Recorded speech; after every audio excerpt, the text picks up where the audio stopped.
Nick Cave and the Bad Seeds, He Wants You. Brilliant. XFM. Yeah. So, Carl, off you go. Well, we're not going to do Freak of the Week here. Okay. Right? Because we've done quite a bit of that in the last 20 minutes. We've right? OD'd on freaks, you think? Yeah. Sure. We'll just shift it a little bit. Okay. And I don't, like I keep saying, don't want people to be thinking we're sort of taking the mick out of anyone. No. Right? Because we're not about that. I feel like I can do a little bit of it because I work with you, Steve. Yeah. Right? Sure. It gives me that right. It's like a care worker. Yeah, I understand. Well, it's like that thing of you can't be homophobic because I've got a couple of gay mates and stuff. Sure. I think it sort of gives me that edge. Yeah. Right? So you're not freakophobic because you work with Steve? No, that's right, yeah. So, yeah. Okay. Well, by that token, I should be able to sort of slag off, the mentally ill. What do you Or mean? at least mentally handicapped. Now, there's a term you don't hear very often. In 2003, there was the The mentally handicapped. Isn't that what it was? I don't know where to start. But I'd like to apologise for the Lady Diana stuff, the term mentally handicapped, and any inadvertent racism that we may have stumbled What's over. the actual term then? Is it retarded? Right, come on now. But yeah, that's all I was thinking with the Freak of the Week this week. That's what I'm saying about Freak of the Week. It's to get people thinking, right? Thinking how lucky they are. That, they don't have to Comb their face. What are you talking about? What do you mean? Freak of the Week is to let people know how lucky they are. just... What about the little freak you're talking about? What are they thinking? They're going, oh, he's talking about me. I'm a little hairy lizard man on a stick. pop in, give us a call. That's what I'd like to do on a TV programme. That's what I want to do. I want to go and meet these people and say, right, let's just go shopping. We'll film what your normal day's like. Yeah. Let's pop out, nip into Sainsbury's or whatever. Yeah. Buy a comb. Park right up close to it. You know what I mean? Yeah, yeah. So what you're saying is you just want to get a little message out there, which is that there's always someone worse off than you. Well, there's proof of that in this room. You know what I mean? Oh, Carl, when's your train? In a minute, I'm going to get going now. I'll see you later. Thanks, Carl. Brilliant. What are you playing? You can play a song? Kirsten McCall. Yeah. I'll see you later. Well, there's the darkness. They believe in a thing called love. Carl, do you?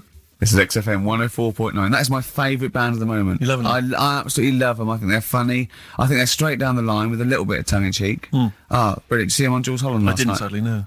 Brilliant. Were they good? Yeah, absolutely jumped. Oh, I mean, Jules didn't know what to do. was he playing some Boogie Woogie? They wouldn't let him play Boogie Woogie over the song. That's what I mean. That's why he stayed back. But I can't imagine it was very good then. he shook the. I'm surprised you say they were good. It was Jules no, wasn't tinkling I mean, the old ivories. I thought, hold on, this is missing something. Yeah. This is missing someone from Squeeze vamping over them. Exactly. But yeah. they did well without him. Extraordinary. Yeah. Well, Here we are then. good We're back. XFM 104.9. Carl had to leave early last week, but you stay to the end this week, mate? Or Yeah. yeah. You don't need another holiday. Oh, he started already. I mean, Steve's made you look like a bit of a twat already, and it's No. only 1:05. But the only reason you don't go on holiday is because you have to spend money. Oh, and he's gone straight back. Well, He's gone straight back. I can't come back to that. Oh, It's just dynamite. It's just absolute. That was Although searing the last and cut to holiday, the he had, chase. last holiday Steve had, he sort of found a third world country so he could live like a king for a week. It was Cuba, wasn't it? Going to Cuba, amazing. We can almost rule the place. If it weren't for Castro, I'd have been in charge. Kind of cash I was flashing around. They'll do anything for $1 over there. It's extraordinary, literally. I mean, it's amazing. Yeah. Oh. Definitely. And I went to Kenya before that. So he thought, and the prostitute said no. You were going. Yeah, well, it was $2. I mean, I'm not made of money. Do you have a good holiday, Carl? Yeah, it was all right. It's all right. Went down to Cornwall. Now, Tell you're you going what, to the monkey some odd sanctuary. people down there, Steve. Well, don't look at me. I'm not from Cornwall. Well, you're from that sort of area. Well, not really, but never mind. Genetically, he means. Right. They're weird. Well, you must have slotted right in. What are they weird? What do they look like? Just all sort of odd people. A lot of old people, but not just old, sort of messed up old.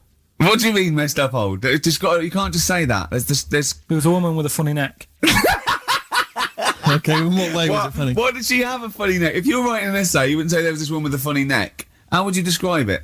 she sort of had her head, like, pointed down all the time. Like, Don't do it, it's his radio. no, but just for you, I don't like that. Yeah. Walking about like that. Yeah, okay, right. So, brilliant. I don't know. I was saying to Suzanne, what happened, you know. What do you think? Because Suzanne knows everything. That's the good thing about her being with you. You just ask her, what happened to her? And Suzanne goes, Carl, I don't know. Yeah. I haven't been here before. Suzanne, your girlfriend, or mummy as you call her. Oh, sparks are flying. Yeah. Flicking through, because there's always interesting stuff in there. There was something about swingers. Right. I was like, what's all that about? Yeah. And it had an interview with some people talking about, you know, how they sleep about a bit. Yeah. And I thought, if my wife looked like that, I probably would. Because there was a few pictures of them and they were all pretty ugly. Yes. I thought, right. So I took that in, soaked that up, thought, there you go. Carried on reading. There was a bit in there about how women still have crushes, right? Yes. And the woman was going on about how she's 38, right? But she still fancies Chris Martin from Coldplay. Uh-huh. And, you know, even though it'll never happen, she's still got that little bit in her head that thinks one day she'll leave Gwyneth, right? And end up with her, right? Right. Anyway, so I'm thinking this is a bit boring, but I'm flicking through it all. And, Is this a Rockbusters clue? No. Right. And I read further on, right? And, she said, you know, I like to go out with my mates and we come up with lists in pubs of people who like, oh, you know, they'd be nice to go out with. She also came up with a list of unlikely lost objects, I think she called them. Yeah. Guess who was in that list? Ricky Gervais. Think again. Karl Pilkington. Right. Next one. Johnny Vegas. Said, lanky co-writer. Rubbish. Lanky co-writer. What do you mean lanky co-writer? Well, do I need to say any more? He said... Hang on, wait a minute. Let's not talk about... I don't know why you're laughing at my expense. I'm an unlikely lust object.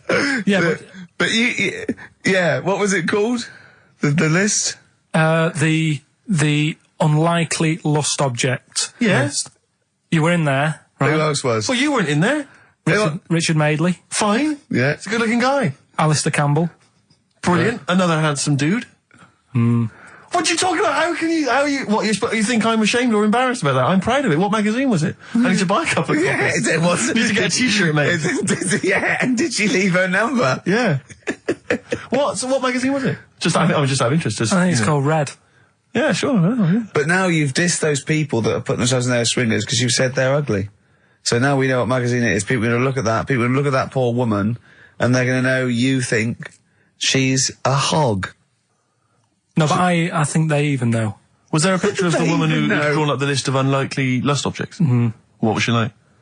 I wouldn't waste my time. Thanks, mate. I know you're on my side.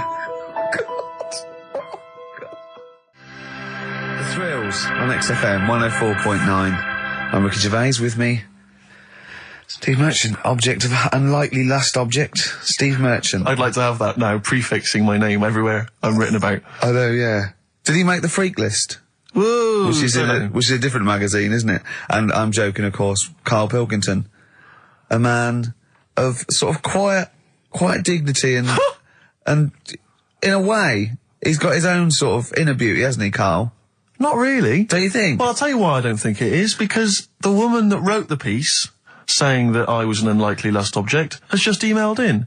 And Karl, you've offended her quite considerably. What did he say? Why? I wouldn't waste my time, is what you said. She's repeated that. Yeah. I wouldn't waste my time, the flaming cheek. Although it's a horrible picture, I am, of course, in real life, a vision of loveliness. I'm not 38, I'm 25. I don't think Stephen's that unlikely lust object. A sense of humour is important, and he's welcome to my phone number if he wants it. That sense of humour is important. That's a down. Is she a swinger? Stop it! Don't have a go at the woman, I'm for goodness sake. messing about. She knows I'm messing about. Well, how are you messing about? I've told you this though. I've told you that anyone could be listening, haven't I? I've told you that before. Things you say, but we encourage him. We say, "What does she look like?" But it's meant to be rhetorical. That was a joke. That was Steve's joke. What does she look like? I.e., him joking, like, "Oh, I'll call her up because I'm on a list," and then you have to say that. I mean, that's what I mean. So chances are, if she likes Stephen, she hasn't seen him, she listens to the radio. So, the likelihood is that, she was listening to this show. Yeah. So, think. Will I drop the thing I was going to do about Lisa Riley? Well, She's not listening. Some people deserve it. She's still at lunch. What, from Tuesday? There's an all-you-can-eat place going out of business as we speak. Oh, bloody hell, she's back. You killed me. I gotta do Bambino. Please leave now. Please leave. So, No, but she knows we're only messing. This everyone knows you're only messing. We're all only messing. I hope we don't offend anyone of, any kind out there. We're only joking, aren't we, Carl? Yeah. Say something nice about her. What can you remember of the picture that you could say was good? Maybe she was wearing some nice wasn't clothes. anything, to be honest. I'll have another look and have a look. I think she had a nice shirt on or something. Well, there's the best band in Britain, in my opinion. Big words. The Darkness, Growing on Me, on XFM 104.9. I'm Ricky Gervais with me, Steve Merchant and Karl Pilkington. Have you got the album? And already, they've had an argument. Yes. Well, I mean, I don't know whether we need to cheapen the show by discussing it, but I asked for a particular track. Karl is the producer, and he failed to get it for me. He's failed to bring it up from the record library. Completely failed in his mission. He needed to get 2 records, and he failed to get one of them. A 50% error rate there. Yeah, but like I said, I looked in the system, it told me what album it's on, I brought that album up. I'm busy. But, okay, so fine, you're absolutely fine then, that's no problem. Once again, that's a great excuse, Karl, brilliant. The show has been ruined, it's been partially ruined, but you've got a bit of an excuse. Alright, I didn't make a big deal out of it when you said, oh, and whilst you're down there, get us a new 50 Cent single. I never said, why don't I get the new 50 Cent single? I asked you if 50 Cent single was lying around. If it hadn't been here, I wouldn't have worried. So I get it, I did that for you. Right. And when I come up, you say, has it got swearing in it? Well, I don't know, it's 5-1, Steve. I haven't got time, I've been whizzing around. You're the producer, it's the brand new single. I'd have thought it had been lying around in the XFM office anyway. But I don't have time to sit around listening to music. Sure, well, yeah. Right? I know that you have. Now you've got an iPod that can hold 7,500 songs. I don't know when you're going to get round to loading all them on, but I haven't got the time. Sure. Busy. Yeah. Fine, okay. No, that's a perfect excuse, Karl. Well done, mate. Right. I just hope that I never have to depend on you in a real emergency. I had a bit of bad luck as well. I wanted to play REM, and maybe the listener can help me here. Can you email in ricky.gervais@xfm.co.uk if you know what song I'm thinking of? It's an REM song. I think it's on the album of the last one before.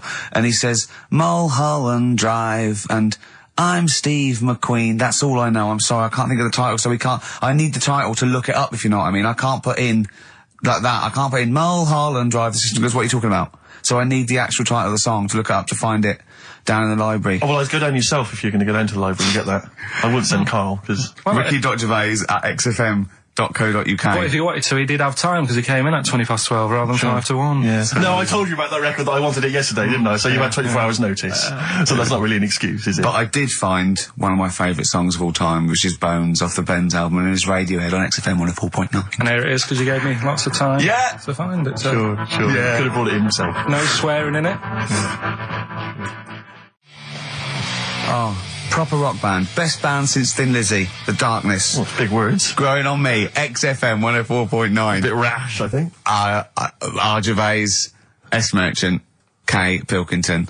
With a little bit of that. I know for a fact, that Steve is getting a little bit sick of Karl's attitude. Oh, his attitude's appalling. I quite like it though, because straight away friction, and he's sort of like, To be fair, I genuinely don't think I'm the culprit in this. I think I come in and I just ask him a simple request. Yeah. And immediately on my back. Whinging, moaning, whining. I don't know if there's any evidence.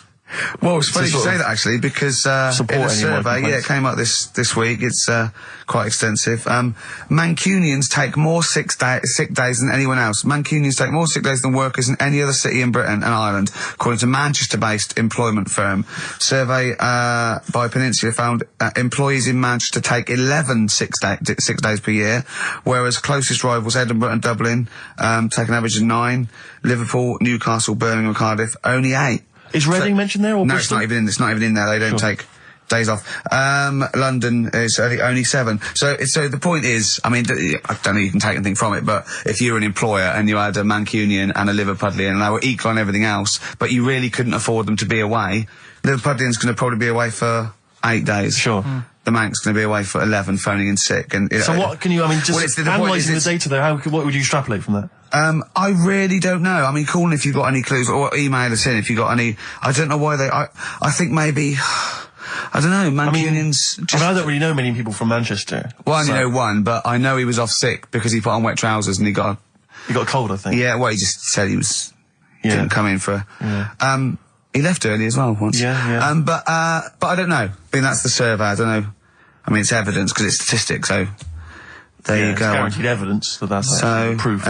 Any thoughts on that, Ricky.Gervais at xfm.co.uk? I mean, oddly enough, you're from Manchester, Carl. Yeah, I am, yeah. What are your thoughts on that? On what, sorry? On the survey. Wasn't really listening. Sure. Well, Mancunians take off more sick days. They call in sick. I mean, presumably spuriously. Yeah. I mean, because they've got the same body. They're biologically the same, so... they're obviously making up. They're lying. Yeah, some of the days. Maybe they're just the 3 extra they're making up. Yeah, they're moaning. Probably because we work a lot harder than the others, so we're tired, so you're sick, so you need time off. Probably. Seems unlikely. I mean, the Scousers, to be honest, take them on, let them work in your office. But you know how many computers are going to go missing? Right, that...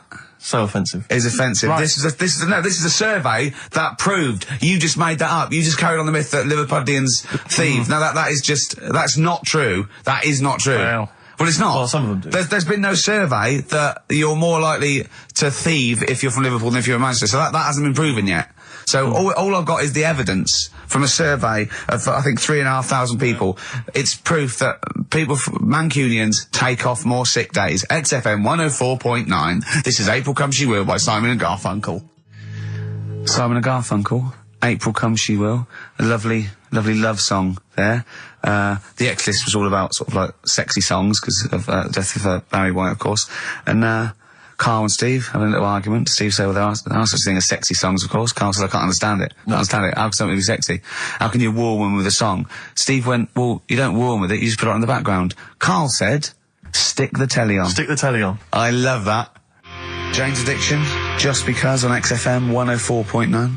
Broadcasting from London, where people prefer to only be off sick when they actually are ill. Sure. I don't think I've ever taken a day off sick. Except when I had that terrible tonsillitis. Is that when you went home, stayed with your mum and dad? Yeah. Why is that a problem? It's back to health. No, I'm not saying it's a problem. Back to health. Yeah, I've got a loving family. So sue me. What do you make of that? The antagonism and piss taking is just like, oh God, 3 blokes in a pub. There's people listening. I can't go. Are there? Carl, what do you make of London? Because you often say you'd much rather be up north. Well, he wouldn't, or he'd go. Well, this is what he constantly says. You've chosen to live here. You've lived here for years. You've got a flat here. No. I chose to come here because I was offered a job that was good money. Yeah. I wouldn't have come here if there was no job. So you prefer to be somewhere where there's a good job, so you've chosen to live here. I don't like being here, though. What? No, but you can leave. To what? Well, exactly! So you've chosen to stay somewhere that's better for you. It's not better for me. Well, it's making me ill. I'm not sleeping. Well, so you say you're ill, I think you call in ill, but I don't think you are. But I mean... Are there any stats to prove that? Well, yeah, because, you know, of the 11 days that he calls in sick, I reckon probably 7 of them are genuine. I'd love it if I dropped down dead tonight. Honestly, I'd love it. If you drop down dead tonight, you know it. Why aren't you sleeping? What, you're feeling ill now, are you? That's funny. You weren't feeling ill earlier, but you read that, and you're suddenly ill. I'm run down. Well, you should take a holiday. Oh, yeah, you just had about 8 in the last 6 months. Oh, God! Why are you run down? Yeah, what have you done? You sit in a little air-conditioned office. I haven't got time to tell you. Let's move on. Let's get on with stuff. What have we got anyway? Because we didn't have a chance to meet up this week. Me and Ricky could have done, but... You said you were busy, Steve, Yeah, so that's probably why you don't get run down, but finishing work at about 4 o'clock. No, so I could have had the meeting, but we gave you a time and you suddenly decided with very little notice that you couldn't make it. So Make it meetings and that. Oh. So what have we got? What have we got? It's 1:20. What have we got? We're on till 3. Well, we've been talking, we've been doing well, we've been playing some great rock and roll, we've been playing some lovely songs, we've told them, we've explained a survey, just for employees, be careful. Yeah. We've, put that out there, we put a shout out there, people know I mean, would you say it was probably safest if you are an employer to never employ Mancunians? Well, I wouldn't go be that just a far. I general wouldn't go rule that of far thumb? because, you see, that's only an average. So I imagine some Mancunians, like, Londoners, are nice, reliable people. It's probably just a few bad eggs that throw the stats up Sure. a little bit. People that would go, I'm not coming in today, I'll put on some wet trousers. Sure. All right, stay in bed. Yeah. Stay in bed. Yeah. You still got them on? Yeah. Well, pop them off. Yeah. Put them on the radiator and go to bed with a little duvet. That'd be the best thing to do. Yeah. So, all right, Carl? Right. What's your attitude? Is it because you're tired? Yeah. Well, why are you tired, though? You weren't staying up watching those Channel 5 films again, were you? I'll tell you what, me and Steve were having a little meeting yesterday over lunch about, planning stuff for the show. And, Gary Kemp came up to me, started having a little chat about old times, and, I went, oh yeah. As he went away, Steve said, right, think of this. He said, Rick, don't take this the wrong way. Remember that sentence, don't take this the wrong way. So there's a right way and a wrong way I could have taken this comment. He nodded to sort of Gary Kemp and went, he's aged better than you.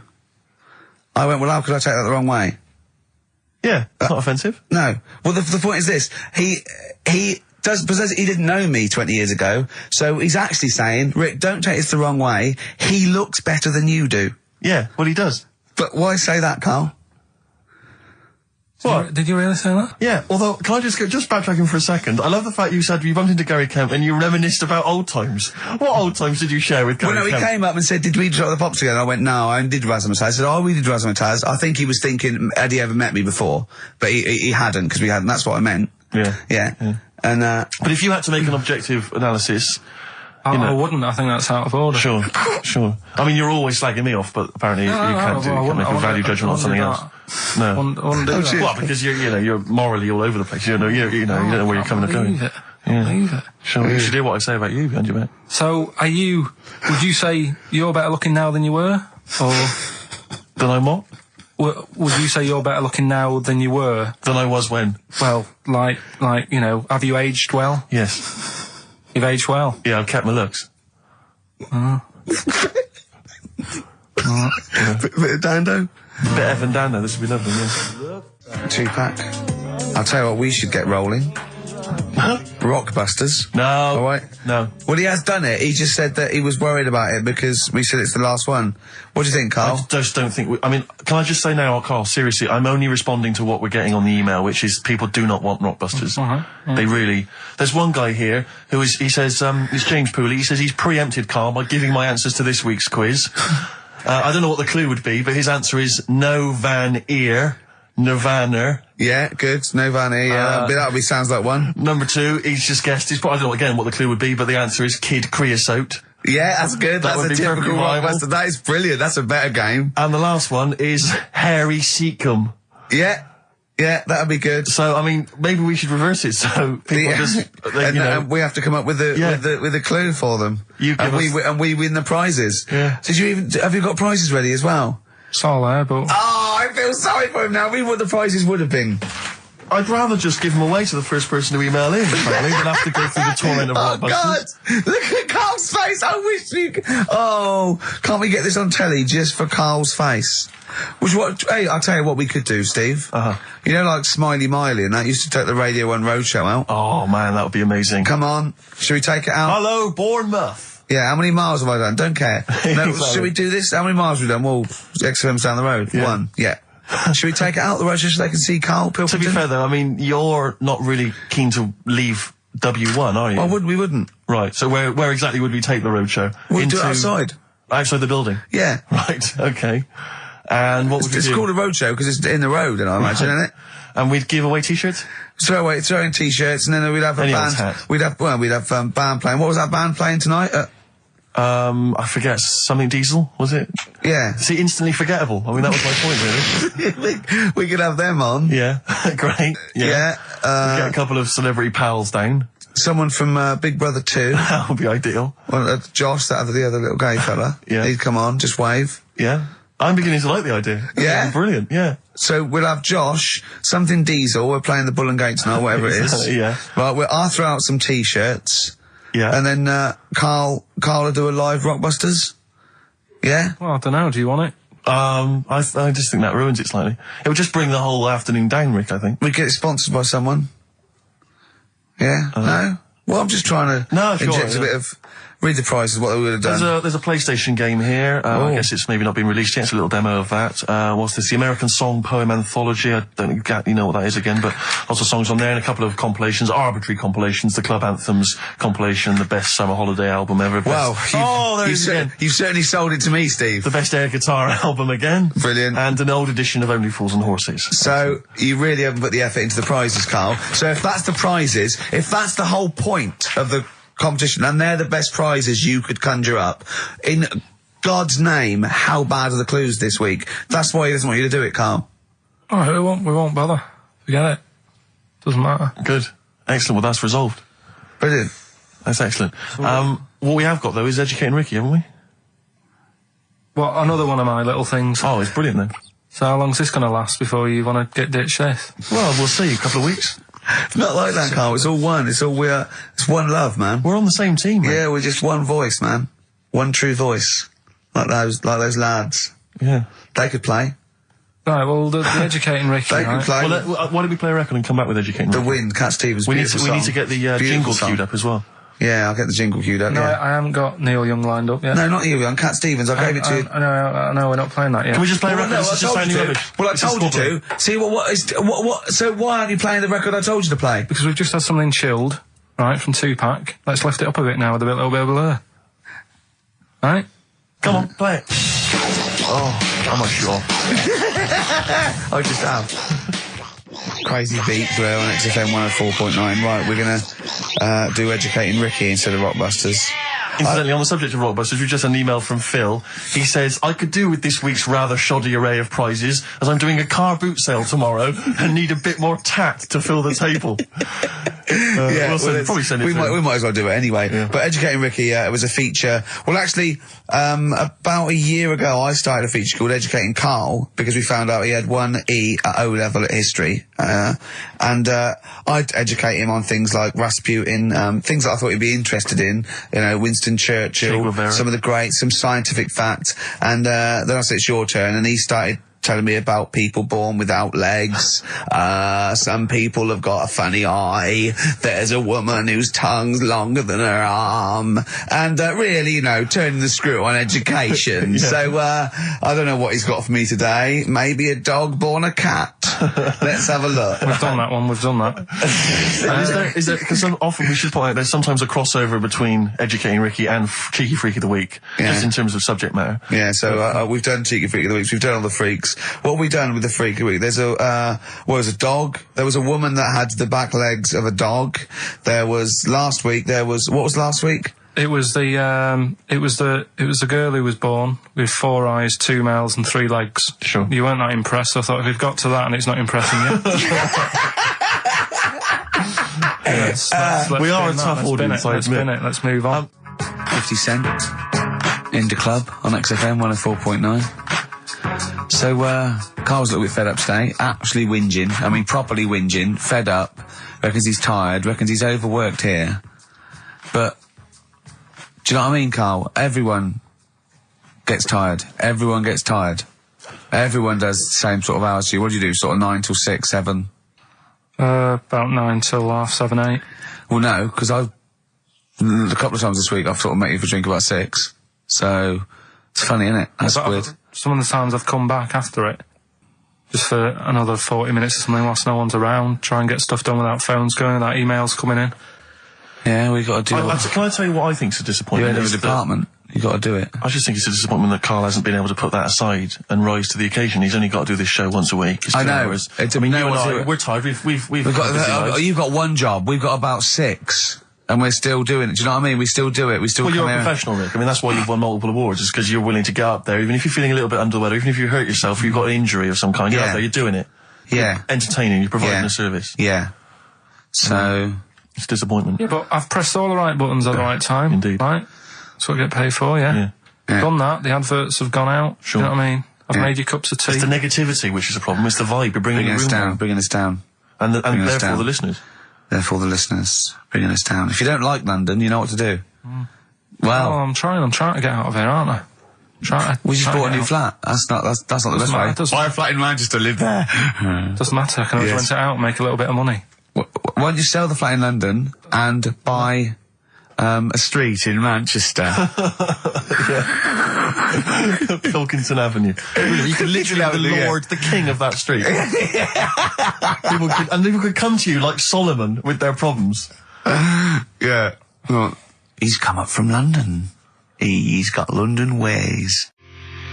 Okay, let's have a great show, everyone. Oh, yeah, good luck. Good luck. Good luck to you. Right, that was Jane's Addiction, Just Because, on XFM 104.9. Right, everybody up, let's give them a great show, yeah? 2 hours of, like, fun chat. Let's keep it, let's keep it cutting edge. Let's not be too, I mean, that's what the listeners of XFM would... Oh, no, it isn't, is it? No, because...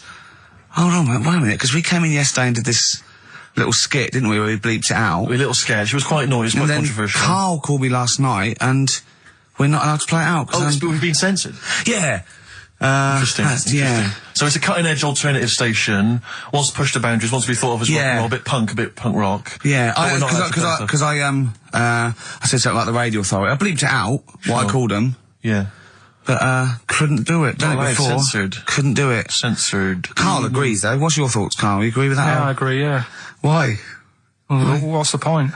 Well, it was funny, wasn't it? And it wasn't offensive. Not really. It's not some of the best stuff that would have ever gone out on this show, but, Right, what are you putting up against, exactly? Cheeky Freak of the Week? Well, that springs to mind. Yeah. Rockbusters? But I mean, the thing is, the things that you have put out there, I mean, we better be really careful. Who's worried about complaints? I mean, it's not just swearing, is it? It's taste and decency and everything. Yeah. So, we can't laugh about the disabled anymore in the Cheeky Freak of the Week. Can't do stories about elderly relatives with genitals looking like a split tennis ball. Can't do your dad putting a child with learning difficulties in a bin. So, what should we just play music? I think that's all it's going to have to be, yeah. Play a record. Accidents Will Happen by Elvis Costello on XFM 104.9. Karl's a little bit stressed, but it's not his fault. It was the boss that overruled him. He came along. What did he do? He heard you listening to it. Yeah. What did he say? He says, what's that? I said, it's what Ricky wants to play out tomorrow. Yeah. And he said, well, can't go out like that. Too many... But they're all bleeped. We bleeped the swear words. Yeah, but he didn't want it to go out. I mean, you got to remember, right, you came in yesterday to have a chat about what we're going to do. Yeah. One of the topics that I said, let's talk about, which I came up with, was... Let's talk about swearing. No, you said you never had a problem with swearing, which is normal. Yeah, that's right. And then we did the thing about, isn't it funny that you can, the thing about you can bleep a swear word by taking out the vowel. So we're going, so it's the vowel that's offensive, and we did a little sketch around that, and then ended, he wanted to completely obliterate the word in the end, didn't want to put the thing in that we said about the Radio Authority, which I think it was valid and wouldn't have got a complaint. Yeah, but at the end of the day, he's the boss, and what he says goes, doesn't it? Sure. So, yeah, I was just going to say, right. But what you got to remember is what he also said is if you want to pay the 70 grand fine, then go ahead and do it, Steve. There wouldn't be a 70 grand fine there, would there? Well, you don't know what it'd be. But will you pay it? Will you pay for my mortgage? Will you pay for his mortgage? Will you feed his kids? He wouldn't be fired. What do you mean? Well, I tell you what, if it's not a fine, we'd lose the licence, then we'd all be fired. Right. When you're sat at home. Do you seriously think you'd lose the licence for that sketch? Well, does he really seriously think you'd lose the licence for it? It is not the worst thing we've ever put out or done or ever will do. Yeah, but it's the fact that he said don't put it out, and you're like, throwing your toys out the pram.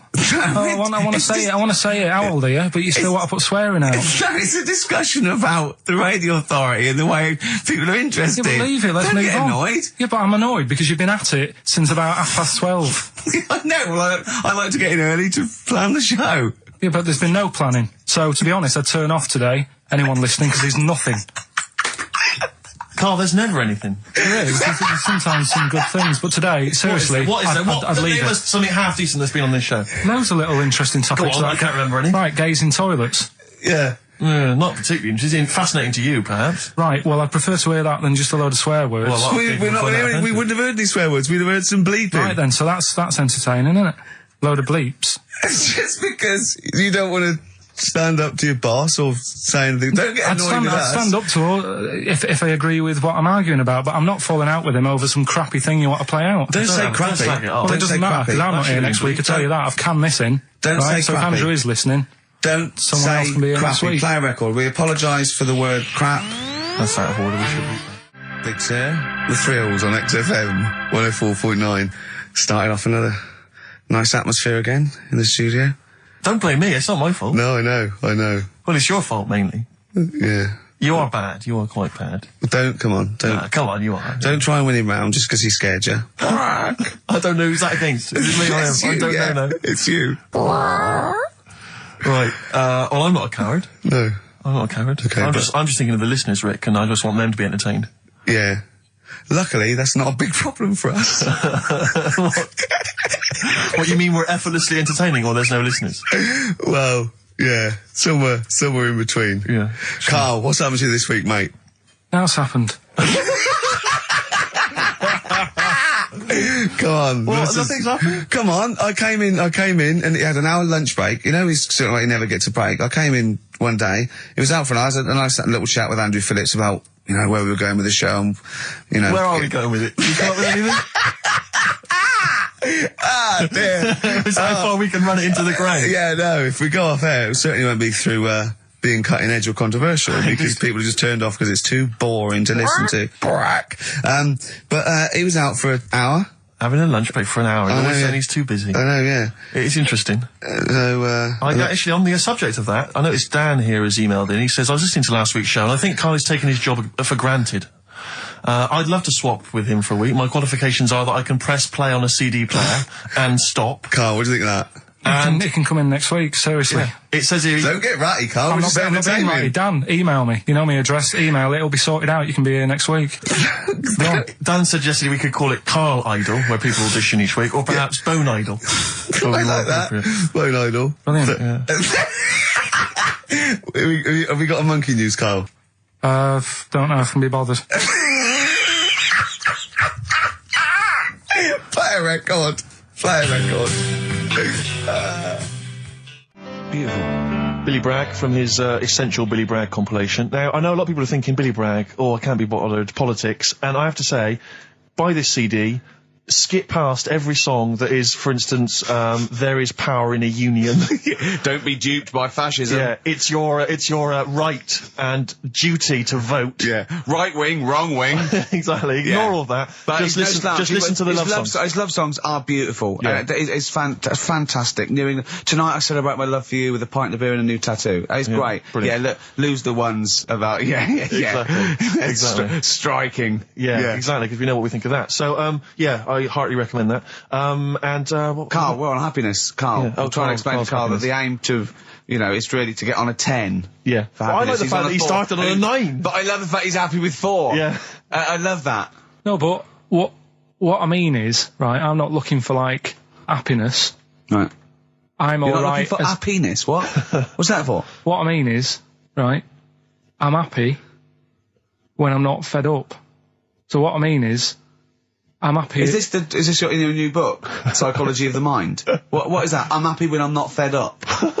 That's like an 8-year-old trying to explain happiness. Johnny, what is it when I'm happy when I'm not fed up, miss? Well done. Good boy. That's it. You're happy when you're not fed up. Talk like an adult. Yeah, but that's what I'm saying to you, though. I don't... What? I'm happy most of the time. It's just that when things niggle me, I find that... I realise when I'm annoyed more than when I'm happy. But Carl, every time we talk to you, you are whinging about something. You've got something that annoys you. But he's one of those people that if he whinges loud enough, he gets away with it. Like he's in here, I think he goes, I'm really busy. I come in and he's doing nothing. He's chatting, because he's having big, long chats with everyone about how someone's wound him up. Yeah. And they all come in and they go, Carl's fed up. Because he's got this show. You know what I mean? He's wormed his way. But hang on a minute. You came in moaning about the Post and that today. Yeah. Well, everyone's annoyed and frustrated by that. There's small businesses going out of business. I'm not. You haven't heard me. No, you're not, because who's sending you letters? No one. You've got no friends. You've said that yourself. Yeah. You've openly declared you don't want friends. They're too much hassle. Yeah. Yeah. Yeah. Yeah. Yeah. That is my joy. Friends that is the point of life to me. I can't wait to see them. I squeeze their head. I welcome them in. They annoy me. They annoy me. Annoy me. I love it. Friends are annoying. He's even scared of like doing something with a friend or getting a gift because he goes after buying one back now. Yeah. It's sort of like life's a bit of a chore for Karl, isn't it? Well, anyway, all right. Let's leave that aside. Obviously, you're never going to be entirely happy, although apparently you are already on the brink of happiness. All you No, had to I told say you was that, your right? hair looked nice. That's all you had to say. Yeah, it looks good. Yeah, and that's it. End of story. What's the point in that?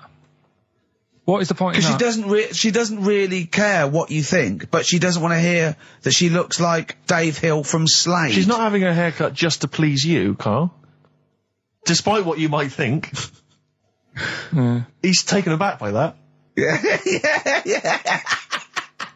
I was with Joe Cornish last night. Went to a little do at Jonathan's house, and Joe was there. And he walked in, and I was taken aback by how tall he is. Sure. Because I'd forgotten, and he's about 6'4", but he's unlikely to. Do you know what I mean by that? It's sort of like some people surprise you. And he was going, I don't consider 6'4". Big. I said, well, it is pretty big. I said, but I know what you mean. I walk around with Steve Merchant. Yeah. And he went, how tall's Steve? And I said, 6'7". Yep. And Joe went, oh, that's nearly a disability, isn't it? Do you know, he's absolutely right as far as I'm concerned. No, do you know, I've genuinely, since school, I used to go to school with a little disabled fella. Lovely guy. No, I swear to God, lovely guy. And I remember he came in when we got in the sixth form, and he'd basically got, I don't know what the ins and outs of it were, but as far as I could tell, he'd got a car for free. A specially converted car. Yeah. You know, because he was disabled. And he was driving that around. Same as Karl. Me. I need this, I need that. But it seemed to me that I was thinking, well, why can I not get something similar? Because there are some cars I can't fit in. Because I'm too tall. I genuinely cannot drive the smaller cars, the cheaper cars. I'm obliged to buy a more expensive, larger car. Because I can't fit in the tiny Yeah, that's like saying you've got to pay more for your shoes because there's more leather, which is true. Which is absolutely true. It's a nightmare getting shoes. But fat people have to pay more. Do you know for what? It's a nightmare getting chairs, comfy chairs that I can sit in the home. I sit in a chair for very long and my back's killing me. Now, how is that not a disability? But no, you don't see people like me whinging. But I think tall people, I read an article that taller people on average, get higher wages through an advantage, or just because they're taken more seriously than little dumpy fellas. Sure. Do you know what I mean? But I don't think I genuinely don't think there are many benefits of being really tall. People seem to assume there are, but beyond the fact that I can reach things down from a high shelf, I know. I don't think there's any real perks. I've seen you hit your head a few times. That's a disability. I know, I have seen you hit your head a few times, and I think, oh God, that must have hurt. Obviously I'll make sure okay and then laugh. Of course. But I know it must be annoying. Thanks, mate. No, but I mean, there's one pub in Soho that he has to go down backwards. Yeah. He has to lean that, it looks like a limbo dancer. Yeah, they've almost got to lower me in on routes. I always find it amusing. But like, for instance, on an aeroplane, I can't get some of the seats, I can't fit in some of the seats. Not in any way, not the way that I could. Because what are you talking? How is that not a disability? There's some seats that people can't afford because they're poor. It's not a disability. That's irrelevant. Don't go on a plane then, because you're poor.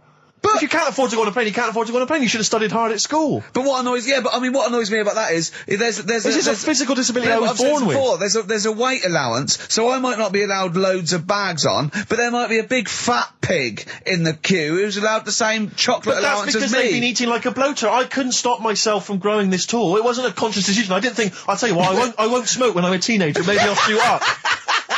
I'll eat healthy. I'll probably add an extra 2 feet. It just kept going. You do eat too healthy. You eat way too many greens. But that's not why I grew to this height. It's a genetic thing, isn't it? Yeah, but if you'd lived near some sort of pylon or something and just, as I say, smoked from an early age, you wouldn't have been that tall. Don't think when I was a gangly teenager having the piss taken out of me, I wasn't thinking I wish I'd been born near a pylon. Or Chernobyl. Could your mum or dad, could they have banded you like they did with little, didn't they do that with someone's feet?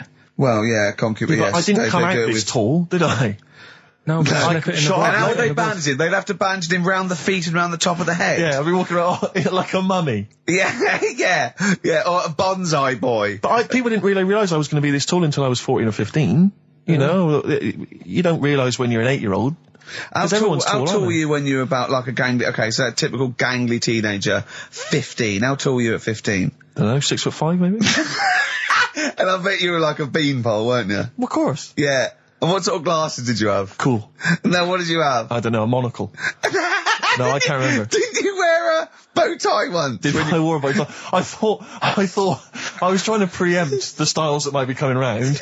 I think I've been watching a lot of George Formby films. And I thought it can only be a matter of time before the bow tie comes in. I thought it might be quite kind of urbane and debonair. Yeah. So what that was Robin Day at the height of his fame? I think he might around this time, yeah. Yeah, I wanted to go for that dandy look. I thought that's what the girls are going for. I know, yeah. The dandy. Oh, dear. So I still want to see you with a pipe and trilby. Yeah. I just think you'd look great walking on the street. Yeah. I genuinely, I really, it does frustrate me that I don't get any allowance. It doesn't count as a disability. Well, it does count. No, it doesn't. It's not a disability being 6'7". But how can you explain, for instance, travelling on a bus or a coach? There's some seats I can't sit in. The only disadvantage is, people look. I've seen people stare at you, but they stare at me because I've been on the telly. What's that a disability? People being recognised. Yes, but you could avoid that by not being on the telly. It's your choice. This is my point. It's your choice. Yeah, it's the same as the big fat people. It's their choice. It's a different sort of stare, isn't it? I've been there. Yeah. When the sort of stare that you get and the sort of stare. Well, obviously, I'm gonna. Sorry, Steve, but I'm gonna, follow up this inquiry. What do you mean, Carl? No, I'm just saying it's more of a stare of fear than, like with you, they go, oh, it's him. Yeah, go on. Whereas with you, it's more like, jeez. Do you know what frustrates me? I thought he did deserve having a Monday off. I've changed my tune. Yeah. Sometimes you don't realise this, listeners, but sometimes I'm an intermediary. I do step in when he's winding him up, because Carl gets to the point where he's going to explode. Yeah, and it's crazy. Okay, Jerv, and I step in, and this is the kind of response I get from Carl. This is the kind of back chat I get Well, I tell you, he's a little user. I'll tell you what, because he's too scared of winding you up, because he knows that you'll just walk out of here and he won't get his Monday off. Absolutely. Play a record, you little oik. Weasel. You're a weasel. Lou Reed, with a little help from David Bowie there in the background. Satellite of Love on XFM 104.9. I'm Ricky Gervais, with me Stephen Merchant and Karl Pilkington. Now, Steve, you know how Karl won't do anything outside his jurisdiction. He moans about stuff. He's got one job. We're doing about 5 things in the week. Always plate spinning. We just turn up and he's always available. He moans about it. He goes, oh, lucky you caught me, right? He's chatting. He's one of those people that, whinges enough and people think he's overworked, so he got Mondays off, right? He's just a whinger. Yeah. I haven't got Mondays off though, have I? Yeah, well, anyway, 2 hours on a Saturday. This is what the phone message he left me Wednesday on my mobile, but just is chatting about certain things that are going on at the moment. What he does need to know. Duncan, who mentions, is my agent, and you understand a few other things, but this is the sort of message I get from Karl, right? Whinger. Old messages. Alright, 12, Wednesday. Just getting loads of people calling me all the time about Yesterday, DVD's signing for BBC London. I don't work there, but I've been dragged into that. I've got a woman on leaving a message from Talk PR going on about, do you want to go and see Pop Idol again? Right? They're just saying you and some listeners can go, so I'm sure you'll love that. I've got Jim Benner wanting you to introduce the tin buckets at the Astoria, so can you just let Duncan know that I'm doing his job whilst he's sat on his arse with his thumb firmly up his arse? Can you let him know that I'm running around like a here sorting shit out for you? Alright, see you later. Message left at 12. Do you know what I mean? I know, but that's the kind of phone message he's leaving. Do you remember who he was before you... But he's even annoyed that he gets a phone call. I remember he got a phone call for you to do a voiceover and didn't pass it on. You missed a voiceover. That was thousands of pounds. No, I did pass it on, though. I told you. You said someone had phoned. Yeah. That's not good enough. But who's that? Well, she didn't say, and I didn't ask. But of course she said. She didn't say. Rubbish. So you didn't take the number down? Just when she went, oh, can you tell Steve to call me? And you went, yeah. Yeah, well, I just thought you'd know her already. I should have known. It was a woman, so I should have known. He's having a go, you see? Unbelievable. I don't know how it's come back on me. You're the one who was picking on it. Yeah, exactly. I'm saying. I'm defending. Why is he having a go at you? He never picks on Ricky because he knows you are his bread and butter. Seriously, do you know what I mean? The only reason he's got Mondays off is because you're still doing this show. Yeah. That's why he's scared of you. That's why he has a go at you on the phone, but he always picks on me because he knows, I'm a pushover, I'm a nice guy. He's scared of you. I can't believe I don't know how it works. Is that true? Steve, I'm always sorting you out. I look after you. Sorted you out with tickets. I sorted you out with lager I got out. you today. Why are you picking on me? What do you mean you're sorting about tickets and lager? What's this? Right, whenever you want tickets. Yeah, sorry, I don't want to use this as, like, moaning time and that, because I don't like to moan. I'm busy and that, right? But I've sorted you out tickets for gigs. Yeah. Right? What somebody doesn't even turn up to. Yeah, we won't even go on about that, right? Lager. You've got sorting about the Cure, he complained it was boring. Yeah. There was that big drum of lager that you had, and you said, oh, put that in your room for me, because I don't want to carry it home, right? Lazy. So I said, all right, then I'll put it in my room. It goes missing, it gets nicked. Then you have a go at me because it got nicked. Yeah. I get you another one. You make me carry it around town for you for half an hour, then you say, oh, I can't be bothered taking it home. Can you take it back to work for me? Yeah. But interestingly, this is like a year ago, so it's still pressing on you. Oh, hang on, and I forgot the one when we had an argument over 50p. When we went out for a coffee. You didn't want to give me 50p back that you owed me. That was the same day you'd given him about 40 quid's worth of lager. But, see, this is my problem. This was my point at the time. It's not the 50p in terms of money is not what's important. The fact that you think you don't have to give me money back because it's only 50p, that was the point at stake. It's me who makes a decision, oh, don't worry about the 50p, not you. It's only 50p, I'm not going to give it to you. Do you know what I mean? There's got to be rules, otherwise it's chaos, Carl. Come on, mate. All right? I don't want to fall out about it. No, it's not all right. Should we kiss and make up? Do you want that? Do you want It's that? all right. Yeah. Well, should we play a little record and come back to this? Because I can't believe it started with you slagging him off, Rick, and I've ended up as the monster. I know. Bit of R.E.M. Yeah. I was walking away from the show last week. I was walking towards Berwick Street. I like to look at the records and the record shops. And I was on my mobile phone, and I was chatting away to someone, and what can only be described as a prostitute. Go on. Stood on the street corner. Was she a woman that gives you sex for money? Yes. That is a prostitute. Yes, that's what I thought. Go on. And as I was walking by, she said, do you want to buy sex? Now, You sure it wasn't a market trader giving 6 plums away? No, it was definitely... 6 for a quid? No, it was definitely Go a on. prostitute. Yeah. And what annoyed me about it, what I wanted to pick her up on something, was the fact that I was on my mobile phone. It's like, So can you imagine? she was rude. Who would what, am I going to hang up? Sorry, Mum, can I call you back? I've You just know, had an offer. you say you want me to meet more women. And you know you sent me that 30 quid Exactly. for my birthday? Yeah. Sorry, Mr. Johnson, I'm really excited about the job. Can I call you back? I'm just going to negotiate with a whore. And it was just sort of, you could tell that she was clearly probably desperate for crack or a latest fix of smack. So she was literally the normal etiquette of prostitution. You know, that they hang around, they show some thigh. I've seen this in They films. will ya. Yeah, exactly. Yeah. Take you out for a meal, that sort of thing. That had sort of gone out of the window, and she was just there, desperate, running around the Did she streets. go out of a window? Because that's another thing they sometimes do, specialist ones. But I was shocked because I've never been propositioned before like that. Really? In London. That's weird, isn't it? Carl, thoughts?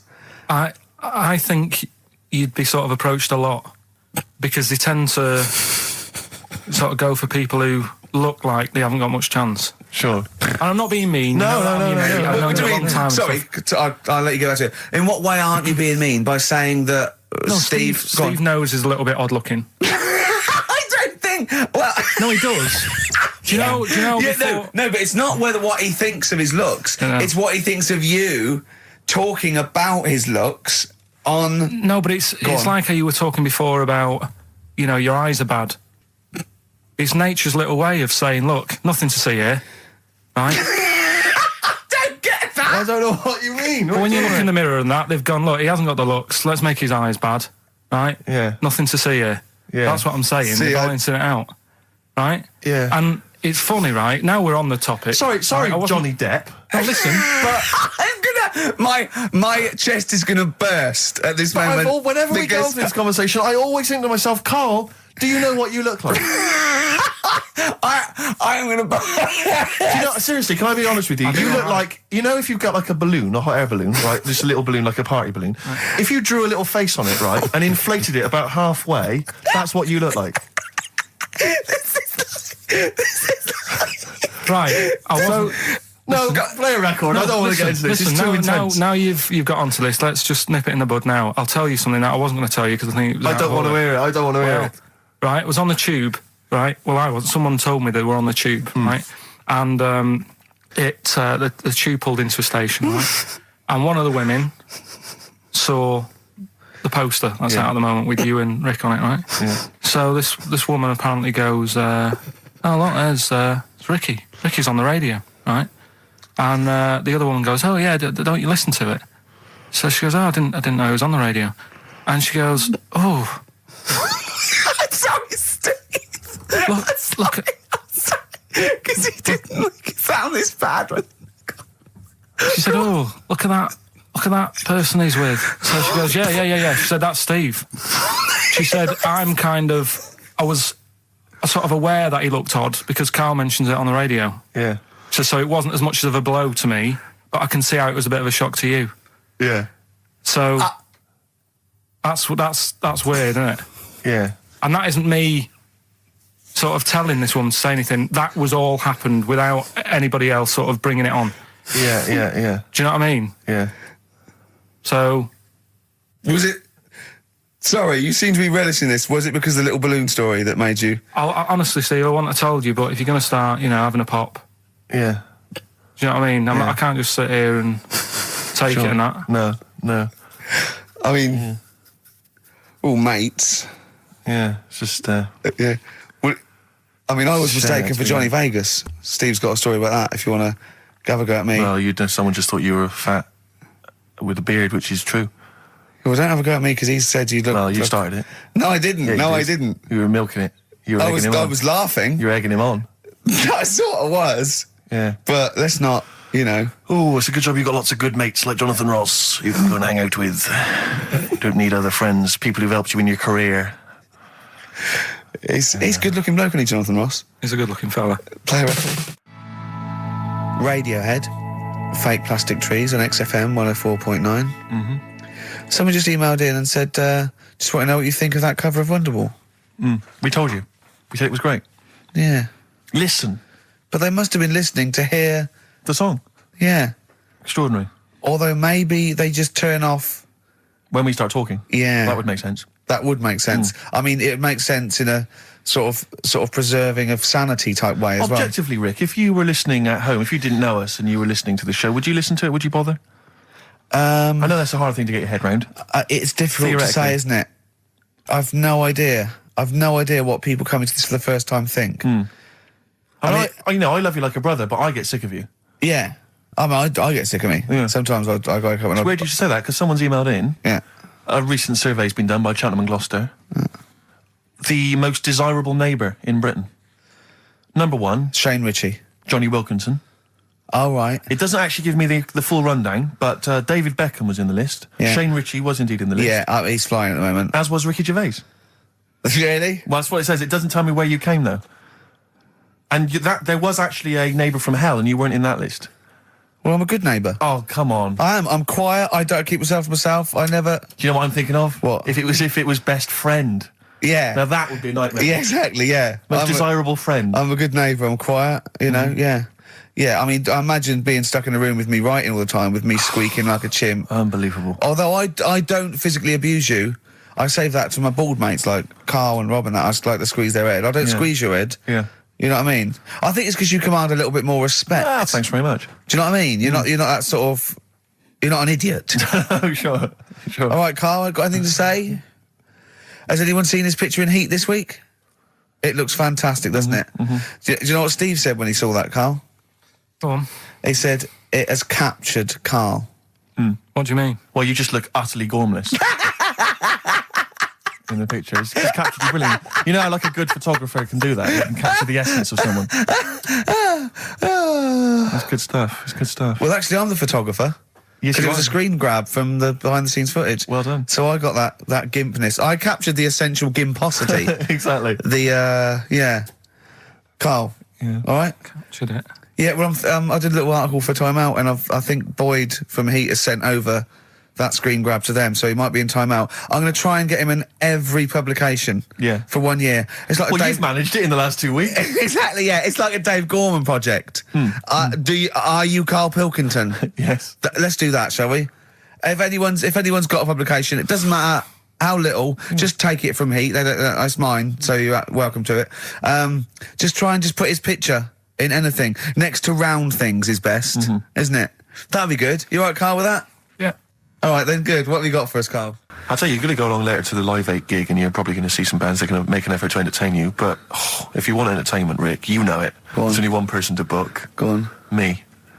If you you're perhaps having to do, because I'm obviously a top DJ on the radio, but where I really come into my own is DJing in any kind of club environment. Well, you told me you were DJing, I didn't go to it, DJing at a party, and you said the place was rocking. The place was roaring. And I loved it. Carl just said he was there and they weren't. Well, that's nonsense, Carl, because you know very well that when I'd put on a tune, they'd cheer. Yeah, but it was late on in the night. They would have done that, whatever you put on.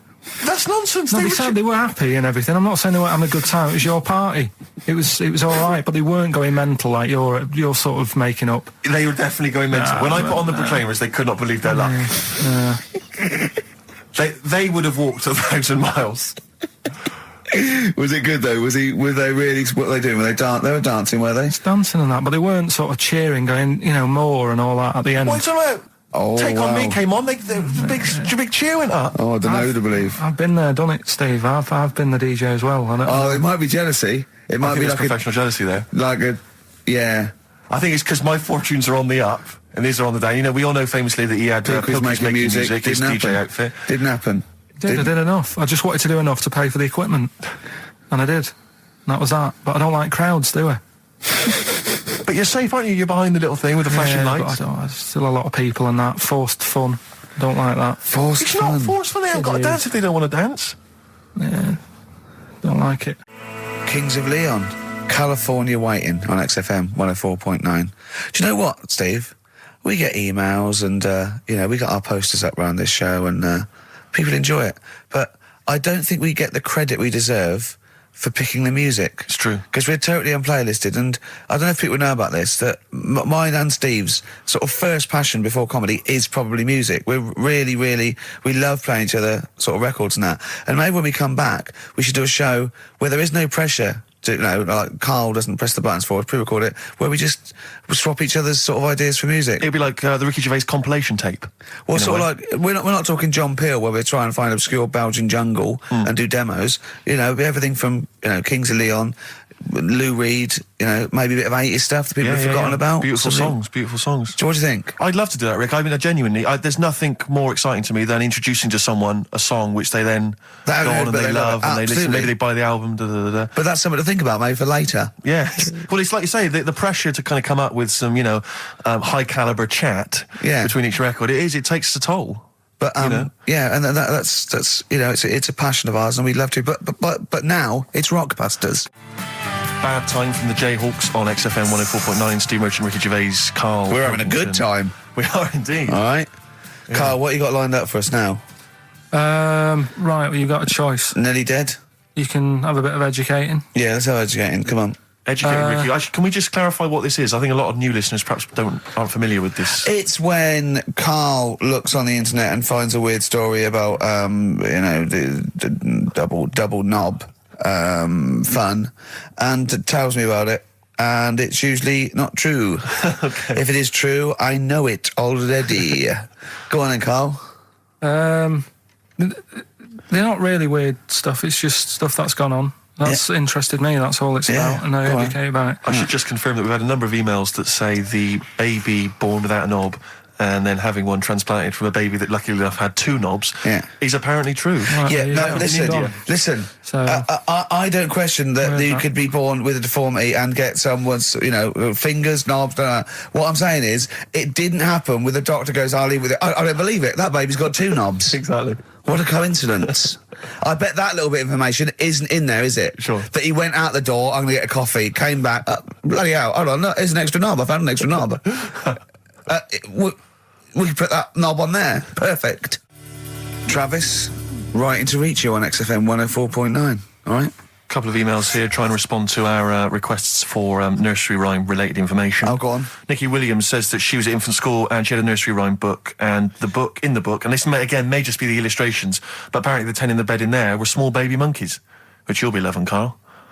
But again, I suspect that might just be the illustration that accompanied I remember I had a book of nursery rhymes when I was little, and my brother, he was older than me, and I was about 5, so he was about 16. And I remember him and his mate just absolutely cracking up because it said, up Jack got and home did trot as fast as he could caper. He went to bed and bandaged his knob, N-O-B, with vinegar and brown paper. I've since found out the knob is like the old English for head, but I didn't know why they were laughing. Of course. They were just cracking Yeah, up. This was, whenever one of my mates' brothers came around, he said, "Where's your nursery rhyme book?" And he'd read it to him. Yeah. And it was just the funniest thing in the world. The brown paper and vinegar was a popular method, because didn't Jack and Jill use that? They used something similar. No, that was Jack and Jill. That was Jack and Jill, Yeah, was that's it? Jack when he broke his crown, which Yeah. obviously, that means his head as well, doesn't it? Yeah. Yeah. Yeah. So he's fractured his skull on a sort of like an outcrop of rock. Yeah. And then... Is that still used, the brown paper and vinegar? I don't think it is. I don't know, maybe in Manchester they're still using that, I'm not sure. Yeah. Tracy and John Burton say that they reckon a Humpty Dumpty was actually a cannon that used to sit on the walls of the castle in Colchester, where they live. That makes sense. Yeah, that would make Sat a lot on a more wall. sense. I had a great fall. The kings couldn't put hands together again. So he had they broke the cannon, or it meant it exploded. Maybe the cannon fell apart. Because people used to get blown up by cannons just doing it wrong, didn't they? Sure. Which is hoist by your own petard. Right. Where that comes from. Right, Coming back and blowing up in your face. So that makes slightly more sense, because you would want to send for the King's Men then. Yeah, and the horses. I think the horses just came along anyway. They were just interested. That was quicker. Sure.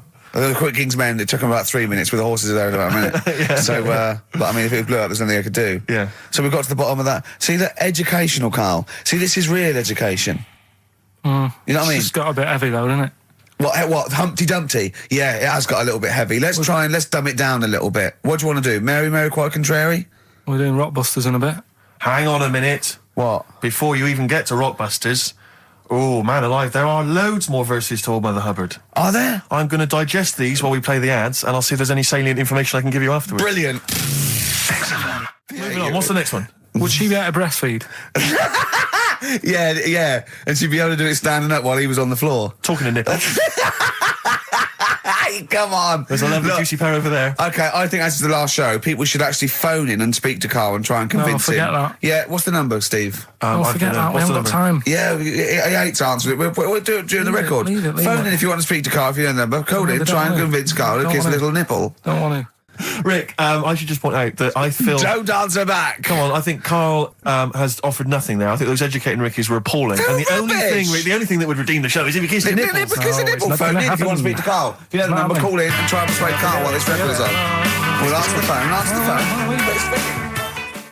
Phones are still going mad. Answer one. Just put with someone there. Kings of Leon, California waiting. He was rude. He's so rude to people. They phone up and they say, "Oh, kiss his nipple." And he goes, "Yeah, all right." And he hangs up on them. What am I Answer the meant phone. to say to Put them on someone? air. Answer the phone and be nice to whoever it is. Be nice to them at least. Putting people on the air. Hello? Carl, Yeah, speak to Carl. why don't you speak about that human monkey that was on the other day? Old news, man. How long have you been listening? Listen, can we forget the monkeys? What do you think of his nipples? All right, then, just kiss his nipple in for... I'm not going to kiss 500 his quid. nipple. I'd do it for 500 quid, easy. Would you? Yeah. But why? Why do you want me to do it anyway? What are you getting out of that? Oh, come on, mate, 500 quid. It's worth it. Yeah, but... He's got the money. You'll probably get more out of him if you want. It's not about the money, really. Phone, think of Suzanne. Suzanne, you come on 500 quid and they go, there you go. Just kissed his nipple, 250 quid each. She gives me more. It's not hard. It's not happening. Right, it's not happening. Did you just cut him off then? Well, there's another fella there. Who's that? My name's Linda. Right. All right, Linda, you all right? What would make your day, Linda? If Carl actually gave it a lick, not just a kiss. Forget it. Go on. I think what else has gone on? Well, while you're thinking, Carl, I should just tell you now, you threw that question out earlier, why are ginger people historically mocked? We've had a couple of responses on the text, 83XFM. Again, as ever with XFM listeners, don't believe what they say, don't trust what they say. But one of them... Have we got any respect for anyone in the world? I'll get back to you.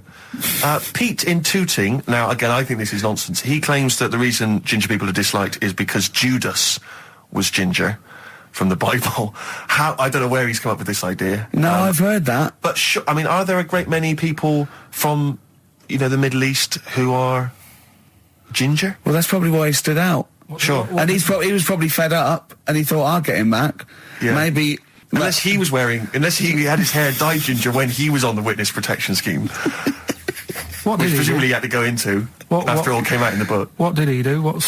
What did he do? Why He has he got a bit of a bad name? stitched him up, didn't he, to the Romans, didn't he, Judas? Didn't he do it for 40 pieces of silver or something? I'm not big on the Bible, but apparently, Incidentally, if you'd like us to stitch up any kind of messiahs for 40 pieces of silver, just get in touch, 83 XFM. We're willing to do that for you as well. But that's one explanation. There's another one here, which is, again, I don't believe this for a moment. It says, ginger people get a lot of stick because in Elizabethan times, people with ginger hair were told that their mother had slept with the devil.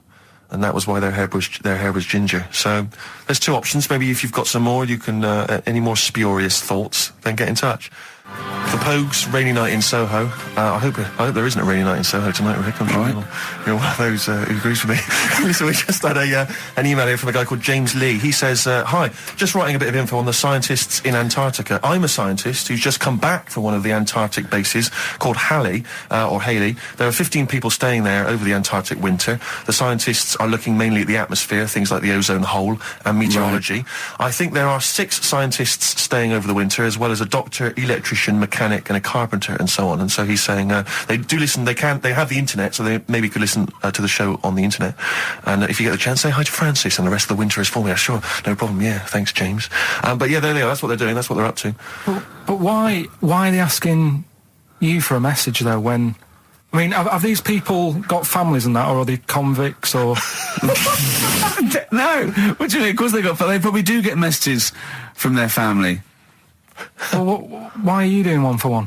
Is that, I mean, say, do you know, like you see it in, like, Porridge and stuff like that, where if someone's in prison and no one visits them, yeah, and they sort of look a bit fed up and that, is this message that you're doing for like, people who don't get a letter in the post from... Brilliant. So they put this on the shelf until someone doesn't get one. All right, Hargreaves? Yes, sir, I didn't get a message today, sir. Yeah, I've got a message, Hargreaves. I've what, sir? Hargreaves, you have got a message. Really, sir? From Ricky Gervais. Really, sir? And I give it... Don't talk, please. There are scientists listening. Try to keep the talking shit down to a minimum today. What's annoying me is, right, they're saying this stuck over there for months, but it seems to me like they're wasting a lot of time. Right? Why? Well, you're saying they probably watch DVDs. They're saying they've got internet access. Yeah. Yeah?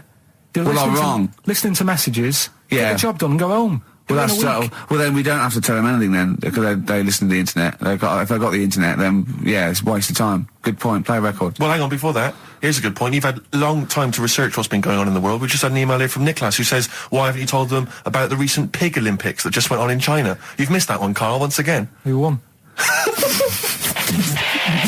XFM. Anthony and the Johnsons. Isn't that beautiful? Interesting. Hope there's someone on XFM 104.9. I'm Ricky Gervais, with me Steve Merchant and Karl Pilkington. Well, Karl, more revelation. We were talking about it last week, but Karl brought it up again just now. Didn't want to go to the doctors, didn't want to have a full sort of body checkup that may save his life, because he saw on the website they do a test where they have to insert a finger in his arse. Oh, don't tell me about it. Why? Don't put it on the website. Just put, we look at your heart. Yeah. Check your blood pressure out. Yeah. And then they could just do it quickly. Could just sort of say, right. How do they do it quickly? No, but what I'm saying is, it's worse, isn't it? Going in there, knowing that, I mean, they've got it on the website. So you're on the journey on the bus thinking, in about 20 minutes, I'm going to have a finger up my arm. But they're doctors. Yeah, but just they're not doing it for a laugh. They're not filming it with a two-way screen. They're not putting on boxing gloves so it hurts more. They're up. Oh, his prostate's all right. Out again. Out again. I'm just saying, in the day, the sort of... Do you think they're in the pub going, here he comes? It's Pilkington. I had my finger up his arse today. Do they allow ladies to do that? Do they allow female doctors to do it? Of course they do. They're doctors. No, that's worse. Though. You're sounding like him. No, I'm just interested because, you know, do they allow female doctors to do the finger up the arse thing? Well, of course they do. They're doctors. Forget the female and male. They are doctors. Right, do you know any female doctors to do that? But what I mean is, isn't it a bit like if you're being searched at an airport, you know, and you're a woman, they send in a woman person to search you. They don't send in a bloke to do it. Is that the same thing? Yeah, they probably trust someone who's gone through 6 years medical college not to be taking the piss as opposed to a fat security guard who couldn't get anything else. Do you know what I mean? You're talking about there's doctors all the time coming out in the papers, or they gave them this so they could look at their boobs or whatever, or, you know, it's all you're always hearing stuff about dodgy doctors. But what I'm saying is, the reason why they do that at security, because there's lots of security people, and they can, you know, for your own, you know, for your own modesty, there's a female one to search females and a male one to search males, and that's fine. But there's not like 4 or 5 GPs to choose from, and you go in there and you go, is it your arse and testicles? Do you want a bloke or you know? What about you what accept if they've it. got long fingernails? They don't have long fingers. What do you think this female GP looks like? She's sitting behind the desk like Cruella de Vil with cleavage and long red false nails, going, "Hello, love, bend over. This may hurt a little bit." There's gloves and Vaseline. I don't believe there's 2 of you now in the room, Carl. They're doctors. They have to. What would you rather do than put the hand down your throat and round your alimentary canal to feel your ass? It's a quicker way in. You seem to know a lot about these doctors who stick fingers up people's asses. You're a very well-informed gentleman about this sort of thing. Well, say if they did find something, Yeah. would you then have to get, like, a second opinion, so someone else's finger? Well, no. They test it to see if there's anything suspicious. That it's usually a swollen prostate, which can be anything. So you know, they catch it early, and that's it. They feel up there. But if you want a second opinion, then the same doctor will just stick a thumb up and have a feel around them. Yeah. So it always works in the same way. Yeah. Well, if there's a doctor who can, I don't know, put me at ease. I mean, surely there's another way around it. I don't believe that. I mean, what is this? 60 million people or something in the world, isn't there? 60 billion or something? Well, 6 billion, something? Yes, you got it. Right. You hit it. Well done. That's good work. Right, so yeah, there's 6 billion, did I say? Yeah, what's 6 billion then? Loads, isn't it? Yeah, but So if you want a doctor to phone up to assure you that the finger at the bum thing's not painful and that it's necessary, and Just that that it's it's not just someone necessary, trying to really. get Just that it's not an easy way round. All right, what's You know the what I phone mean? number here? It's, changed, haven't they? oh, You're the producer! Hang on, here it is. 0871 222 1049, and I think you select option 1. It tells you anyway what to do. please, if you're a GP, or you've, you know, even if you've completed medical, I mean, we want a qualified doctor, really. Anything else is not good enough for Karl Pilkington. We'd love to. You can ask him all the other questions, because you know, Karl, as I said last week, he doesn't feel his own testicles because he doesn't like the feel. Yeah. So, you know, I'd like a doctor to explain to him how necessary that is. And this is truthful as well. I've got a very slight pain around the genital area at the moment, and I think it might be some kind of groin strain, but I'm a little bit anxious, not entirely sure Yeah, what it is. you've been with me twice when I've gone along to get them checked. Yeah. And I go, oh, what's that? Yeah. It's terrible. I mean, but, you know, it's usually... I think you're in a pretty low risk, aren't you? I'd hope so. You're coming out of the 20s. I think testicular sort of... I shouldn't be doing this, I'm not qualified. No. They told... All they said was to me, sort of like, it's 20s and 50s. Mine- So we're in... Mine sort of felt like they dropped a bit the other week when I was on holiday. I don't know if that's like when you're relaxing or I was wearing shorts a lot. How far? If it's 2 foot, it's too far. I was having problems walking. What do you mean? Why? No, it was just a bit, I had shorts on all day, I'm happy, I'm walking about on the beach, what have you. And then at the night, when I put some long trousers on, I was sort of walking like a ricket. They probably like stretch a little bit. Sometimes, I told you when I was about 18, I was scared. I went to the doctor. I felt a pain, right? And because I was doing biology, I thought I'd show off this doctor. I said, I've got a pain. I think it feels like it starts in the epididymis and goes up through the urethra either. And he went, Finger up the arse. he said, your jeans are too tight. They're squashing your balls. So we want a doctor like that. So what's the phone number again? It's 0871 222 1049. A qualified What do you doctor. mean your balls dropped though? We've got to come back to this. I don't know, they just felt like, it's not too bad at the moment. I was alright on the way in, but it was just, I feel twinges all the time, but you never know whether it's just because they're no, in... but they felt like they weren't my own. Do you know what I mean? They sort of felt a bit like these are. There wasn't a bloke standing really close to you, was there? You didn't get them mixed up, did you, on the way back? On the flight back? Someone else has got them. Well, take a leaf out of nudist books. They just walk around. They've got nothing on it. About nudists. Why? Well, let's play this ad break and that. And Have you had another encounter?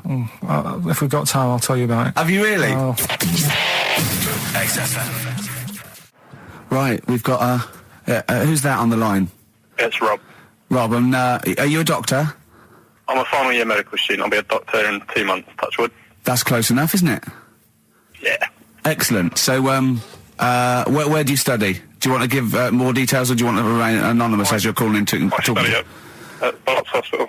All right, great. So, why do GPs sometimes put their finger up a man's anus?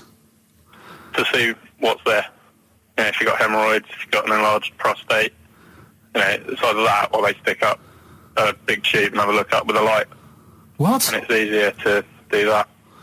Now, are you dumbing this down for us, or are you going to fail your medical exams by saying stick up a big tube with a light? I'm dumbing it down. Okay, come on then. We're all intelligent people here, and Carl. So you tell us what's that called? It's called a sigmoidoscope. Right. Nice. That was a clever test, wasn't it, Rick? 12 inch long. Yeah. 12-inch long tube they can put up there. So, Carl, would you prefer that or a finger? Well, so do they sort of do the finger first, and then, I mean, at what point do they say, hang on, we need a light here? I mean... It's normally if there's something wrong. But, so if I go then, say if I go to this Wellman clinic, right, and they go, yeah, the art's good and that, yeah, finger, there you go, and then they go, hang on, I'm going to go and get me light and tube. I could start worrying them because they've sort of found something. And they're not likely to go straight in with the tube. They'll probably send you off some tests first. But Carl, there's nothing. But you go to these places to put your mind at rest and to know where you are with your health. I mean, it's not that you go along. That's what most people worry about. They think that because I'll go along and they'll find something. Well, one, that's illogical. It doesn't heighten the fact they'll find something because you go along. And two, if they do find something, it's a good job you went along. I mean, I'm a hypocrite because I don't go to the doctor, but I've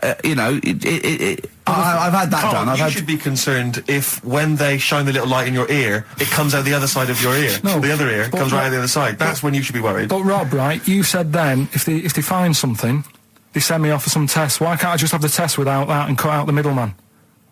Do you know what I mean? Because you're wasting lots of money. There's hundreds of tests they could do, and they could do every test, and they could all come back with nothing. Or they could do the finger up there and send you for the 3 tests you need to find out what's wrong with you. But in this day and age, with all the technology and that, and like brainy doctors and all that, the only way to find out is sticking a finger up there. What are you worried about, Carl? Is it fundamentally that this doctor who's has done 6 years medical training, is it embarrassing to have a man's finger up your ass? I just don't understand how you can get round to that without... But what don't you like? Is it fundamentally you don't like anything up your ass, or is it the fact that it's a man's finger up there? I don't like going to the doctors. It makes me nervous, because I think if anyone searches you long enough, they're going to find a fault with you, right? And especially if they're going that far into you. They're going to find something. And... Probably not. Well, you never... I just don't... I don't know how to get round to that sort of... that point where you get a... What do you talk to the doctor about? And he's like, all right, nice day. Strap your trousers. He goes, he says, I'm gonna just, Most people just shut up and let you do it, and then breathe a sigh of relief when you say there's nothing there. Yeah. But is that at the end of the test, or is that the first thing he does? It's the last thing. So that trousers up out the door. Because he knows it ends conversation. He knows it's a bit of a faux pas. The doctor says, "Oh, I better not kick off with the finger up the arse." What I do is I'll start on with the the head, and then we're down and go. Oh, one final thing, Mr. Pilkington. So Rob, he drops his keys and he goes, "Pick them up." And as you bend over, will you be doing this, Rob? Is this what you're like open to do? You do all these. I'll have to do it at some point. All doctors do it at some point, no matter what they specialise in. So the first one, is he another doctor there to sort of make sure you're doing it right? Not dentists. No, but do you know? Dentists aren't doctors anyway. No. But do you know what I mean? Like normally, it's like a co-pilot will have someone with them for the first one. So when you put your first finger in, will someone be there going, right? You just want to move to the left of it? I've already done it. Have you? Yeah. So that's the thing with a student. You're learning. So you get people teaching you. And you learn on... these things. Can I just point out, Rob, I think I'm right in assuming that you have a glove on. Yep. And there's lubrication. Yep. And it doesn't hurt. No. There you go. What are you worried about, Carl? Who's this person who everyone's testing on in your class? It's not one person. One person. There's like... When a patient comes in and they've got a problem, your boss, the consultant, he does his finger up, and if he finds something, he goes to the patient, is it alright if the student has a feel as well? Then the student puts on a glove, puts the bleed on the glove, and sticks his finger up and sees what he comes out with. Rob, I wish you could see Carl's face. I mean, his face when you said, then he says, can this fella have a go as well? He looked horrified. That he thought it was a free-for-all, like there's a queue of people trying on gloves and going, let's have a go. That looks good up there. What have you found? No, I mean, how come you had to sort of... Is it not something you could test on yourself rather than waiting for other people to come in? Because then, you know... It's an awkward position to get to, really, isn't it? Well, but you can have a good rummage then without feeling too awkward, but to sort of have a go on your first patient when you don't really know what you're looking for anyway. Do you know what I mean? Never really thought about it. Because you don't... If you've never done it before... You pop your finger in there, and you've got to sort of look. You've got to have an expression on your face, like you know what you're finding. Well, they can't see what you look. They can't see your face. There. You got the big boss consultant man going. Now move your finger there, and you'll probably feel this. But he's just done it. He knows what's there.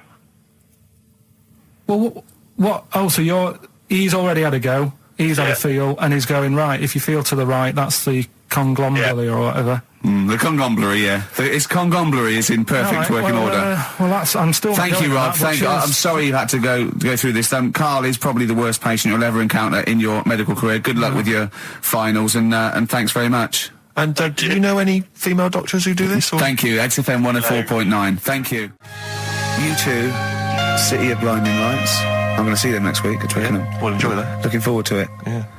Thanks again for letting me know about your... old Nobbo and Edge and all that. Now listen, you just got an email there saying, can you turn up your microphone, Steve? Apparently my voice is a little bit quiet. Carl has to do one thing, make sure we're heard. That's all he has to do. Well, I can hear it. Sounds fine to me. Well, not to the listeners, and that's who we're trying to please. Well, it's one person, so they can't hear. Yes, but we've only got one listener. So if he's not happy, we're buggered. You're allowed to say buggered? Not twice, certainly. Once could have been a mistake. Yeah. Twice, pointing it out is definitely, complaint material. Neil Young from the album Zuma, and that's Pardon My Heart on XFM 104.9. Ricky Gervais, Steve Merchant, Karl Pilkington. We just had a text here that says, and I don't know what truth there is in this, as ever, but John says there is apparently a nude bike ride today in Hyde Park. Now, I can't believe that's the case, because I don't think it's allowed, is it? You can't ride around with your veg out, can you? I don't know. Why would you want to? Well, good point. On a bike. On a bike, I like the fact that that's what disgusts him. I want. Do you know what? If we did appeal for a nudist to call in, I'd want a very specific sort. I want a German nudist, a middle-aged man called Helmut. Okay. If there is any, or the closest one to it.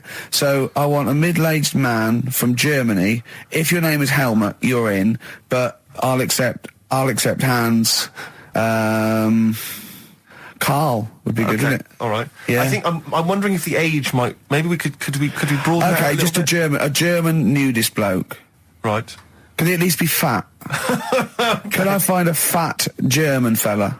If your name's Helmut, we're going to give you a big prize. Yeah. But any fat German fella who likes to get his sausage out. Sure. Okay. It's sauerkraut. Yeah. What's the phone number? 0871 222 1049. It'd be good just to get an email or a text over the contact, wouldn't it? And then I can just call them up in the week. Sure. And 83936 is the text number. I don't know what our audience demographic pans out like, Rick, but I'm suspecting that's probably a fairly small fraction of our listenership. I know, but there must be someone out there. If you know a fat German who likes to get his tackle out, phones are going. Straight away. Just answer it, Carl. Just answer it. Just pot luck. It could be anything. Well, just see what it is. To be fair, it could be a nutter. But just say hello. Just tell your turn. It's not straight away. He'll stay there, won't he? He'll stay there. Well, answer it. Answer it. Leave it. Answer it. Oh, you see this? It's gone. It's gone. There you go. He bottled it. So, just as well. Well, you took too long to answer it. Lloyd Cole, Impossible Girl on XFM 104.9. Wow. Rick, I'm just reading an email we've had, and it is indeed true. Scores of naked cyclists will be wheeling around London today in a mass protest against oil dependency. The World Naked Bike Ride will see the arresting sight of up to 200 daring riders bearing all in their cycle past some of the capital's most famous landmarks. Have they got to wear an helmet? Are they against wearing a helmet? Well, I don't. I think they're trying to make a statement. I would imagine. I don't know. Well, they don't have to wear a helmet. It's not law to wear a helmet on a bike, is it? It's for your own safety. It's sensible. You're right. Yeah. Well, it's also sensible to just pop some pants on. Pop some pants on. Are you going to be popping down there and cheering them on? I'm not going anywhere near it. What are they going against? What's the problem that's going on? Oil dependency. I think, generally we're consuming too much oil, aren't we, in the world, and it's going to run out one day, and we've not got any alternatives. Talking of campaigns and things and that, did you see Sir Bob on Jonathan Ross last night? Sir Bob Geldof. Sir Bob Geldof. Yeah. Are you going to walk to Edinburgh or sail to France, Carl? What do you think of all this? The G8? I think it's good that, he's doing some stuff for the world and what have you, but probably won't bother. No. Having a walk. What do you make of all this campaigning? He's dedicated his life to this now, hasn't he? Yeah. I mean, it's interesting. I was watching him last night, and I respect the man. I mean, he used to work here, didn't he? Did some shows and that. Mm-hmm. It's good. It's all right that he can do it, but... I assume that's not why you respect him. I assume you respect him because he's trying to save a nation, as opposed to used to work in XFM for a while. Yeah, I know, but I'm just saying it's good that he's given up a lot of his time to, try and save the world and that, but, there's a bit of me that's kind of like, is he wasting his time a bit? Right, well, what do you mean wasting his time? Well, he tried it before and... No, wait. What he's trying to say is that the G8 are I think the 7 most rich, wealthy nations in the world, and Russia, and they get together and they can wipe out the third world debt. I.e. they owe us billions and billions of pounds, they can't afford to pay it back. So he's going to say, let's wipe the slate clean and pledge, I think, a lot more aid and stuff to them, isn't it? Mm-hmm. So what do you think of that? But won't they just do it again? Right, what's you thinking? No, I knew I had a little diamond in the rough here. I mean, obviously, I admit, I brought this up because I really wanted to know what Karl thought of it. Sure. Yeah, I had ulterior motives. It wasn't just for awareness, for the very worthy cause. It was because I know. Look at him looking at me. Look at him. He looks at me like a cat. Honestly, it's like there's nothing behind those eyes. Right, what do you mean? They're just going to run up the debt again, you think? Well, what I mean is, right, when I was a kid, right, and I wanted to go to the arcade, I'd borrow a quid off my mum, right, and she'd say, don't come back asking for more and what have you. But I'd have a go on a pinball machine or whatever, game on a fruity, and then go back, and she'd go, can I have some more money? And she goes, I gave you a quid before. And I go, I know, but I'm on holiday. And she goes, there you go then. And then I go off and do the same thing. I didn't go, no, I wasted the last one, I'm going to pop this in the bank. Right. So you think that's what's going to happen with... That's a nice metaphor. So what do you think happening there? That the Africans are blowing it down the arcade. Instead of putting it towards a fishing rod, they're blowing it down the arcade. I'm trying to win a watch. Look, I've got 100 goals. I think this thing is dodgy. Yeah. I'm trying to win a fluffy toy. Bob's saying you're never going to get the Snoopy. You're never going to get the Snoopy. It's always going to fall out of the little claw. It's rigged. The claw is not strong enough. Yeah. Do not waste it. No, Midge. Midge, you have to write a song. Write another song, mate. They've blown it down the arcade. Brilliant. So that's your genuine logic, is it? Well, I just don't know... if they put me in charge of it, I don't know what I'd do. I just think it's a... Could I just say that will never happen? No. Could I just say to London, yeah, and anyone listening Sleep on Saturday, easy. Yeah, don't worry. Karl is not going to be put in charge of G8. It's not going to be him, Blair Chirac. That would be a joy if it were. That would be amazing. Well, I've got another food-related item here. Now, Karl, I got a little email via my agent sent from someone here. Okay, so sent from someone at XFM, okay, and I won't say it was, she just said, I thought this might be good for Ricky to use on Saturday, and obviously what happened is, Suzanne has sent you an email in the week, it was Wednesday, and you've returned it, but I think you've returned it to the wrong email address. You returned it to someone here, who of course immediately forwarded it to my agent for ridicule on the show. Don't panic, it's nothing that bad, okay. It's an email from Suzanne talking about your tea that night. Was Suzanne out on Wednesday night? Was the an England game or something? Yeah. So you were alone. You were home alone, were you, Wednesday night? Yeah. Did you enjoy your meal? Was it a quiche? Go on. Right. From Suzanne to Carl. Take the quiche and put it on the baking tray. Cook for 30 minutes on 190. Take lettuce and put on plate. Take 3 tomatoes, wash and chop into quarters. Place on lettuce. Take an avocado, chop in half. Remove the stone. Peel skin and slice. Place on salad. Put salt and pepper on and a dribble of olive and balsamic vinegar dressing. Right? In brackets, small bottle behind the cafetiere. Right, in case he's reaching for bleach. Yeah. You know what I mean? That's it. You have to put everything else away. Right? Then sprinkle a smidge of parmesan on top. Remove quiche from oven, cut into quarters and put on plate. Eat. Oh, wow. Does she have to do that every single time? She's like... No, it's just that I'm not that good at cooking, right? And to be honest, that was a lot of hard work. I didn't bother warming it up. And I did without the avocado. Why? Too much messing about. He didn't even do that with instructions. It was too much. But yeah, I'm not that good at cooking. And Did you that's not cooking though, is it, Carl? That's heating up a slicing. quiche. That's cooking it is making the quiche. Yeah, but I'm just. Could you have figured that out if she hadn't left that note for you? Why did she have to tell you what the olive oil and balsamic vinegar was? Because I've put sort of cooking oil on my food once, and I said, oh, it's a bit. It's ever since, right? Years ago. I'm gonna die. Years ago, leaving Mr. Magoo at home. It was ever since I put sausages in the toaster that. What do you mean? I nearly set the flat on fire. Because do you know, like when you're grilling food in a pan and all that? Yeah. Sort of sausages spit and it goes everywhere, doesn't it? And it makes everywhere greasy. In the toaster. So I thought, well, just want to warm them up. Yeah. Bung them in the toaster. Yeah. What happened? And she sort of caught. Well, they got stuck and they sort of caught on fire. I imagine. She came in just as I was sort of plunging it, and Marty came in from work. Said, "What are you doing? I said, I'm in sausages." Well, the oven isn't on. I know they're in here. What? You turn it off? Panicking and that. But I've never been into it. I've never been into cooking and that. At school and stuff, I didn't bother doing it.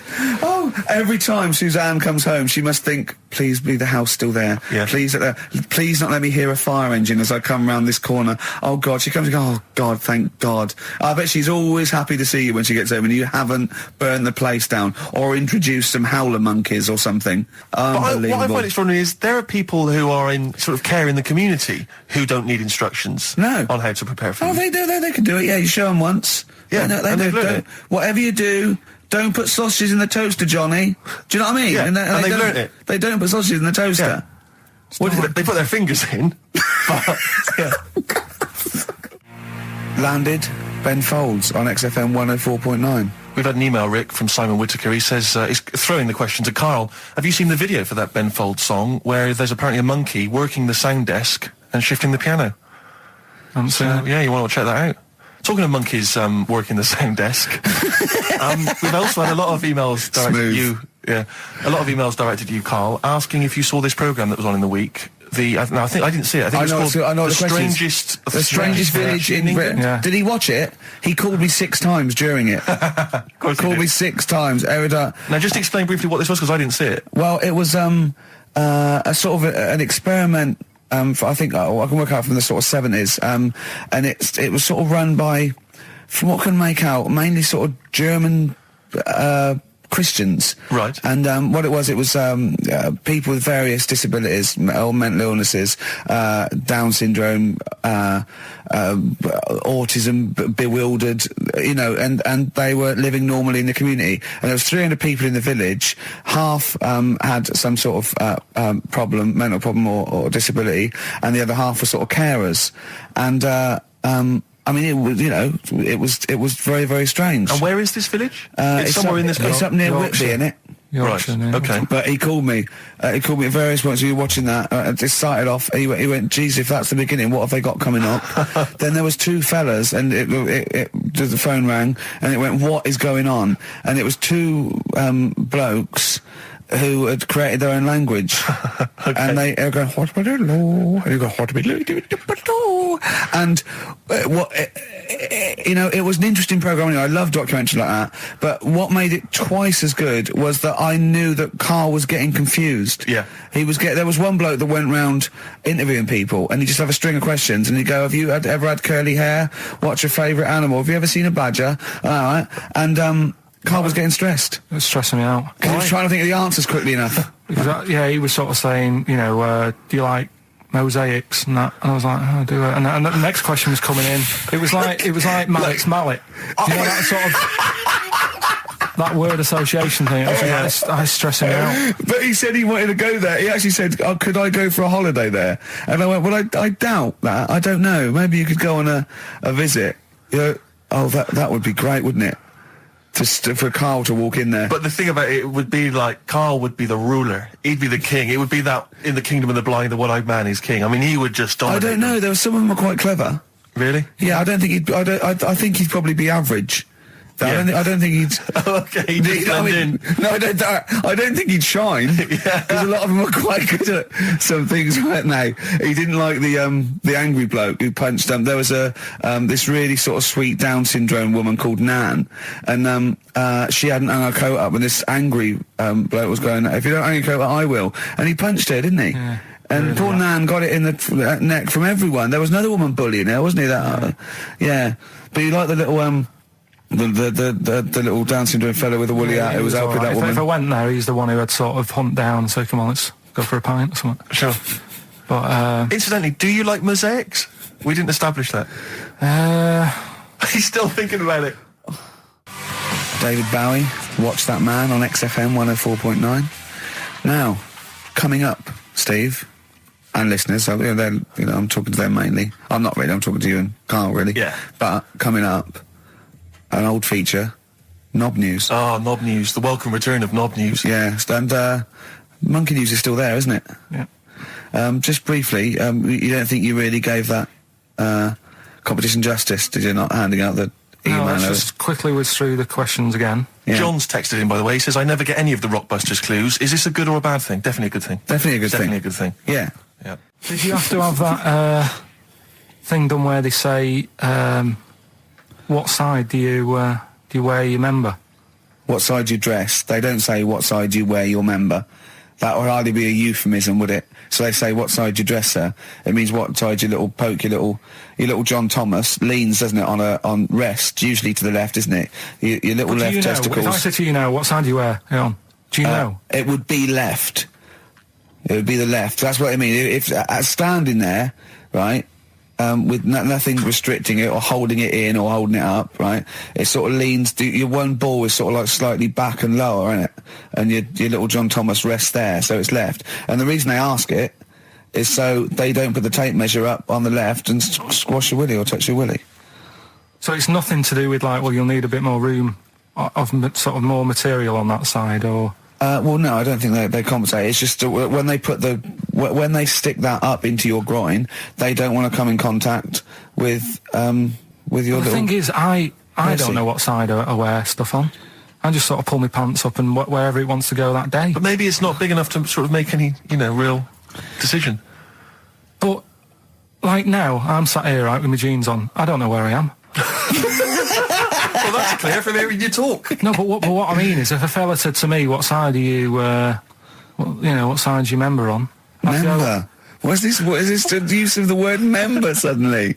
I'd go... Well, it's usually not appropriate, and also, I imagine in the old days they had big baggy pants that used to sort of like hang down, and now, like with those stretchy boxers and briefs, it's sort of held up in a nice little, neat little parcel, isn't it? So it's probably not appropriate. It doesn't come in contact with your little snake. So, did you ever, have you ever heard that? Are you telling me a tailor has asked you that and you went, what do you mean, mate? No, I've never, I've not really had one made to measure. I had one made when I was a kid, but since then I've sort of bought a suit off the hook. But when you were saying about buying a suit, I know that question sort of crops up and I don't know what the answer is. It just annoys me the way I don't know, there's no surprises anymore. Do you know what I mean? People know. What do you mean? He's going to go, right, I'm going to measure you now. Which side shall I measure? Go, well, pot luck, go and have a look. Right, there you go. Oh, you got it. What do you mean there's no surprises anymore? What are you talking about? Everything you say is a surprise. Everything you say, every opinion you have is a surprise to me. What I mean is, why aren't people just happy just to go, well, depends, doesn't it? I'll just pull the pants up wherever it wants to go, I'm happy. What do you mean? Why is this such a big issue? But Carl, when they ask you this question, they're not making a note of it somewhere. It's not statistical research to find out what the kind of common leaning is. It's a question so he doesn't touch it when he's using his tape measure. Just be careful. But he is being careful by asking the question. But what's wrong with him touching it anyway? If he's, I mean, it's only a slight. Fair enough. But if he just sort of, knocks it a little bit, you can just go. Do that again? To me, it's the same as the prostate thing. It's just happening all over again. But the doctor doesn't go, what side's your arse on, sir? Trying to avoid the arse. He wants to go, he knows where your arse is and he's aiming for it and he wants to get it up there. He's aiming for it for a good cause. This little fella's going, well, I've got to measure his leg. I don't want to touch the knob. I'll just ask him, sir, do you mind telling me where your cock is so I can avoid it? It's a big difference. But like I'm saying to you, I'd have to have a look first to let him know. I don't know where it is now. I don't know. It could be the left, could be the right. Are you telling me you don't know where your knob is without now? looking? Well, what do you mean without looking? How could...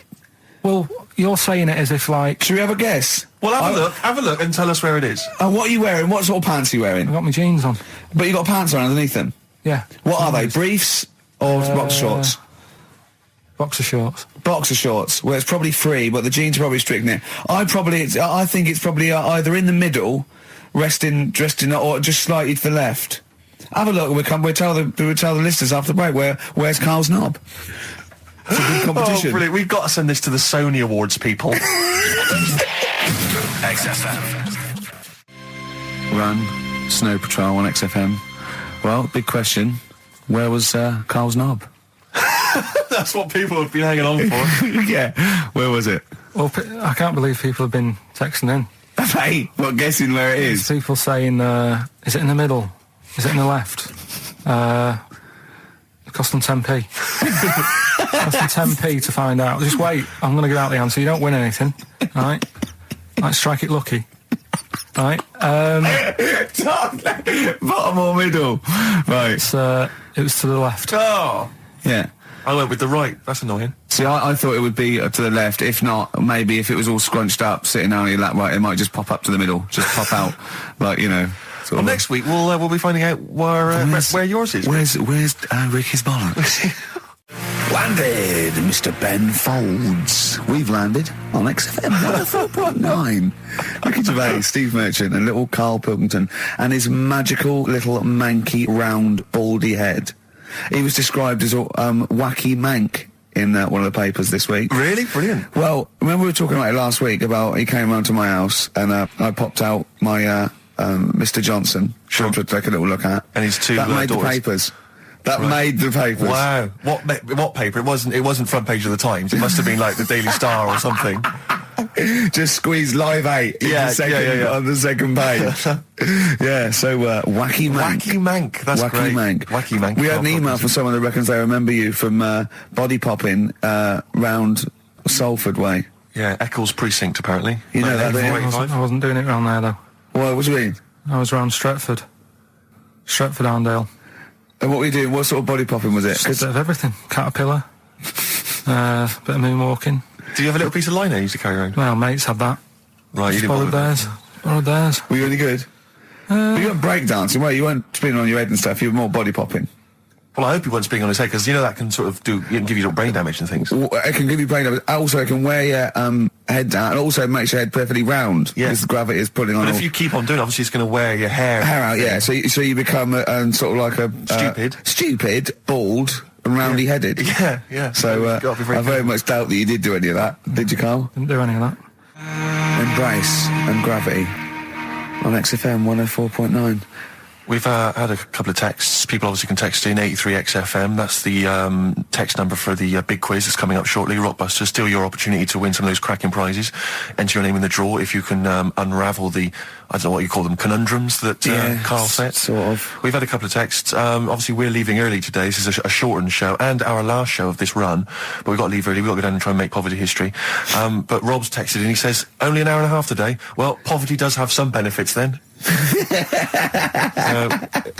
He's a fan. He understands the show. Who was that little fella that used to write in who hated the show? I forget his name. I haven't heard from him for a while, actually. I don't know what happened. No. Maybe he realised that if he hated the show so much, the obvious thing to do was to switch off. Maybe that finally dawned That's on him. annoying. What's his name? Someone will remind us of his I name. like people who hate us to carry on listening. Yeah. It just gives it an edge, doesn't it? Yeah. It's the fact that, you know, that you're annoying someone. I mean, I love annoying people. I know you do. I know So you're like a kind of walking Chinese water torch. Yeah, exactly. Yeah. Well, how's it going with Rockbusters? Anyone got the answers? Actually, one guy has texted in, James in Deptford, he's offered some answers, and he says here, the guy that hated us, famously, of course, we should have remembered, Dickie Anderson. Dickie Anderson? Richard Anderson, of course. I don't know if Dickie's still listening. If he is, obviously email in ricky.gervais@xfm.co.uk and tell us what you've been doing, how you can keep him busy and stuff. Yeah. Nice to hear from him. Chris Campling hasn't called, has he, either? Yeah, The one that thinks that not only is this whole show scripted, imagine that, right, but that Karl is a character created by us. Yeah.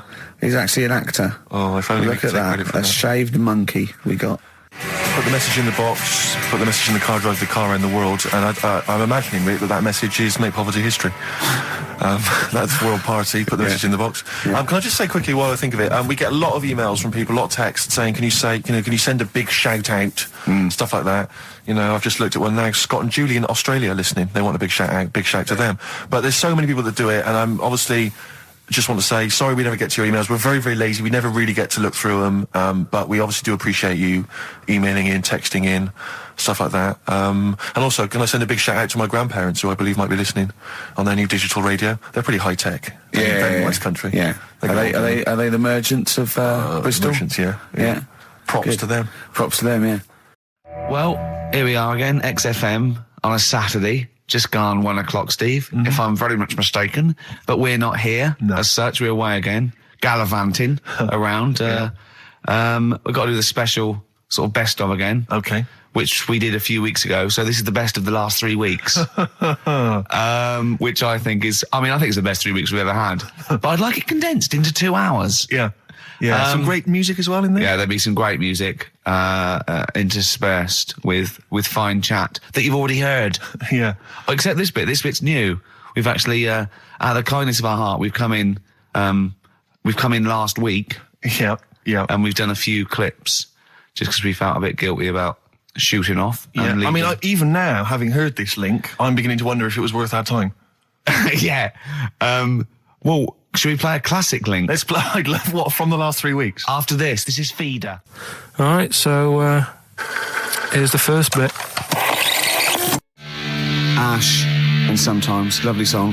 Got to apologise to our producer there, because he was worried about it. There was nothing wrong with it. It's just like saying, you like watching birds in the garden. It's just that I think you're better than that. I know, it's cheap, isn't it, to say, like, we like I tits. like tits. Yeah, I like cocks.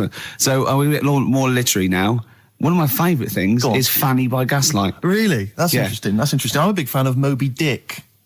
Oh yeah, the book, Moby Dick. Yeah, not the medical condition. There's nothing innuendo. No, it's the big horrible thing that used to swallow semen. Yeah. Now in the winter, Yeah.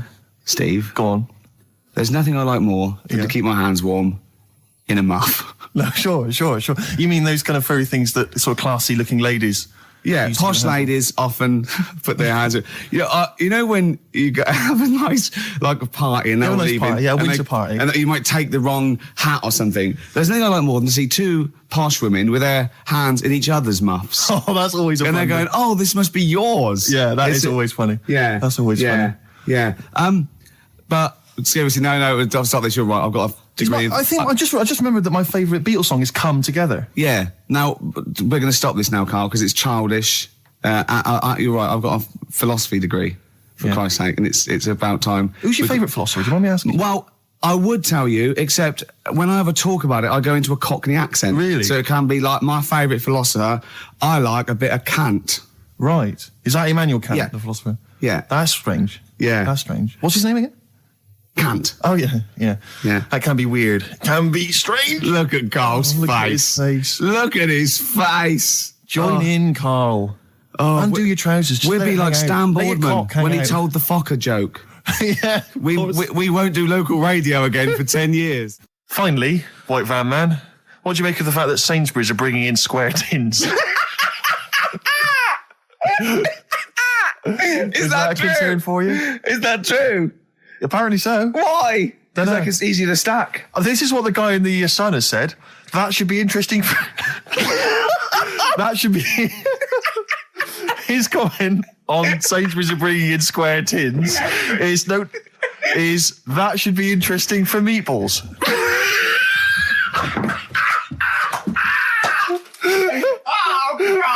Ricky's just collapsed on the floor. Let's just play a song, Carl. I don't think even you can top that. Cooper Temple Claws. Who needs enemies? Good question, lads. Nobody. This is XFM 104.9. I'm Ricky Gervais. Oh, they should print a little book of those. They're great. Oh, how you can relate any song or artist to anything else. Easy. Joyful. Easy. Well, yeah, so me and Carl went out for a beer, and it was great, wasn't it? Yeah, We enjoyed myself. started Yeah, off, it's good. and you met my mate Robin, didn't you? Yeah. And some of the stories. Do you want to tell Steve some things about Robin that you Robin, learned? do you know him well? Yes. Well, do you know about his worm problem as a kid? Go on. Right. He, what I can remember is he had worms as a kid. Not sure how you get him. He never answered me. He was getting a bit touchy about it. Right. This is like the second time I met him. I think he was a bit annoyed that Ricky told me about his problem. What Yes. now? Straight away, you not being there, instinctively, what do you think went on with this story about worms? My suspicion is rather like when you told a group of people that Robin had once suckled milk from a cow's udder. Yeah. Did he mention that as well? Yeah. Yeah. My suspicion is that, like the cow story, the worm story is not true. But And why would he get so sort of uppity about it? Well, Because it's not true. imagine if that wasn't the first time he'd done it. Imagine if he did that every single time he was with somebody for the first time and Robin was just met them. He will tell that story to anyone. But they do say there's no smoke without fire. Robin. I also told him that the way Robin cured these worms was because the doctor told his mother, right, to hold a piece of ham or cheese near Robin's anus so the worms would come out for the food, and he believed it. I said Tell you why, though. I said to Robin used to sit on spam to try and get the worms out, and he believed it. But Steve, right, do you remember that story about 3 or 4 years ago where there was some bloke in the army? He went away to somewhere, Vietnam or whatever. He was messing about in the woods. Messing about in the woods? Shouldn't he have been fighting? Whatever. Yeah. Right, and he walked through some lake, and I think he'd cut his toe or something on something, and some worm of some sort crawled in the gash. Yeah. And it was in his body, and the doctor said, we've got to get this out of your body. So what they did was, they said, right, the thinnest part of something of your body that things can crawl through is on the top of your head. So they wrapped Where the skull is. So they wrapped some bacon. No, they didn't. They did. That's Oh, that right. thing. So Everyone. he's gone in via the toe. So what we do is, I'll tell you what, that worm's probably heading straight for the head. We'll put a bit of bacon on it. The thinnest part of the body is the skull. Of course it's not the thinnest part of the body. It's where your brain case is, isn't it? It's the skull. There was a reason for it. And it was like they stuck some bacon on his head. And As ever, the vital piece of information, i.e. the reason, Carl seems to have forgotten. because the worm was in his body, and they said everyone likes the smell of bacon. Including worms. Even a Vietnamese lake worm. They love Remember bacon. last week when I said about the little fella with the bone with no brain, and you were proved wrong? No. Please. No. We were saying it wasn't a little fella. We were saying it was a stillborn child. It wasn't a little You're fella. changing it now. You weren't having any of it last Right, week. hang on a minute. I'm getting confused. There was a Vietnamese There wasn't a Vietnamese. There was a Vietnamese snake that went inside of a soldier. A little, like, maggot or some sort that you have to get out of your body because it causes problems. Yes, and so in order to get it out of the It weighs body, a lot. they strapped bacon to his head. Yeah. That is great. This doctor. And did that work? I think so. They had a picture of him smiling. Oh, God, what, the worm or the bloke? The bloke. Oh, dear. Honestly, I hope someone knows the story. And Right. it was about 3 years ago, I reckon. Okay. And, yeah, it did work. G.I. Bacon. So this is why I when And so what, the worm burrowed out of his head to get the bacon? get to the bacon. Right. That's great. So this is why when Robin was telling his story, I was a little bit disappointed if it wasn't true. Right. Because in a way, You know Robin's never been to Vietnam. No, but what do you really think that Robin, well, as Robin said at the time, Carl, why would I sit on ham then tell Ricky Gervais? It's a very good point. because if he was a kid, you do daft things like that as a kid. Right. He know is what I the mean? telling Ricky Gervais, though. Yeah. And then, Yeah. oh, bless him. Okay. And then anyway, Robin left, and I tried to chase him, but he got away. He knows. And then we had a few pints, and then Carl embarked on some of the greatest stories ever told. Can you tell the story about your dad? Let me run it by. I haven't spoke to him all week, so let me run it by him. Okay, play records. Because What we got? we've got one of Steve's. Yeah, well, tunes. bizarrely enough, this comes from the Teachers 2 soundtrack, the soundtrack to the current TV series. There's a slight whiff of nepotism in the air. Yeah. Rick, would you like to explain why? Well, that's why you're doing it. No, my girlfriend worked on it. But Yeah. you were going to play this anyway, weren't you? Well, I was actually. Bizarrely enough, I was going to play some I Am Clute, and this is from, as I say, the Teachers soundtrack. This is called To You. It's a good track. That's I Am Clute, a track called To You from the Teachers soundtrack. That's also got, I noticed the Electric Soft Parade, The Hives, Star Sailor, Feeder, Turin Breaks, Mercury Rev on there. It's a good little collection. Lovely. Carl has just had confirmation. He's looking smug because someone phoned up and went, it is true. It's a Laogai chi worm and you wrap bacon around your head. That's all the bloke knew as well. Yeah. And his name was Gary. Yeah. So I'm not having it. No. And he said, see, that's why the Robin thing isn't so weird. He said, but when you said he tried it with cheese, he said I was having none of it. He's got standards. Strokes, hard to explain. Like Carl, really. Yes. Yes. So, Carl, concentrate. Yeah, go on. So, we'll leave the worm with the bacon wrapped round the head, shall we? Well, if you're ever caught in the jungle, Yeah. Always carry some... bit of Danish. Good advice. Lovely. I'm Ricky Gervais, with me Stephen Merchant and Karl Pilkington. Yep. Our producer. Right. An inverted commas heat put. Yeah. Yeah, they know. They know. How you doing, all right, Carl? Yeah, didn't they also write something about me bald round head? Yes, perfectly round little bald man head, they said, so... Because you need to know that when you listen to the radio and that. Really matters what my hair's doing. Your hair, have you given it a little polish? Because you look like a cue ball at the moment, and you've had a shave in it. I've never seen such a round head. It actually looks like a plate with ears. Yeah, well, for those that have never seen Carl, I actually, if you remember, I think he looks a little bit like Mr. Spoon from Button Moon. He does. If you've ever seen that show, that's and just- also he looks like, you know when they say they find with a little 4-foot human and it's actually 500,000 years old and they give it a name and it's the first Australopithecus into. He looks like one of them as well. Perfectly round little. He is the missing link. He looks half human, half monkey. Because he's got a slight slouch as well. So Yeah, I it's know, like yeah. those pictures where you see it going from an ape to a man. I He's one know. of those in the middle. Yeah, and of course his monkey hands, his hairy little wrist to those skinny little things that you can get oranges out of holes with, and it's unbelievable. Why are you so all shaved and polished and everything? Got a wedding. What? Got to go to a wedding today, so thought I'd, clean myself up a bit. Yeah. Shouldn't you be Shave wearing my a suit or something? No, I'll go home and put something on. Oh, okay. But, Suzanne said, make an effort. I sort of had a shave and that, and then I came out of the bathroom, she said, oh, your head looks a bit sort of eggish.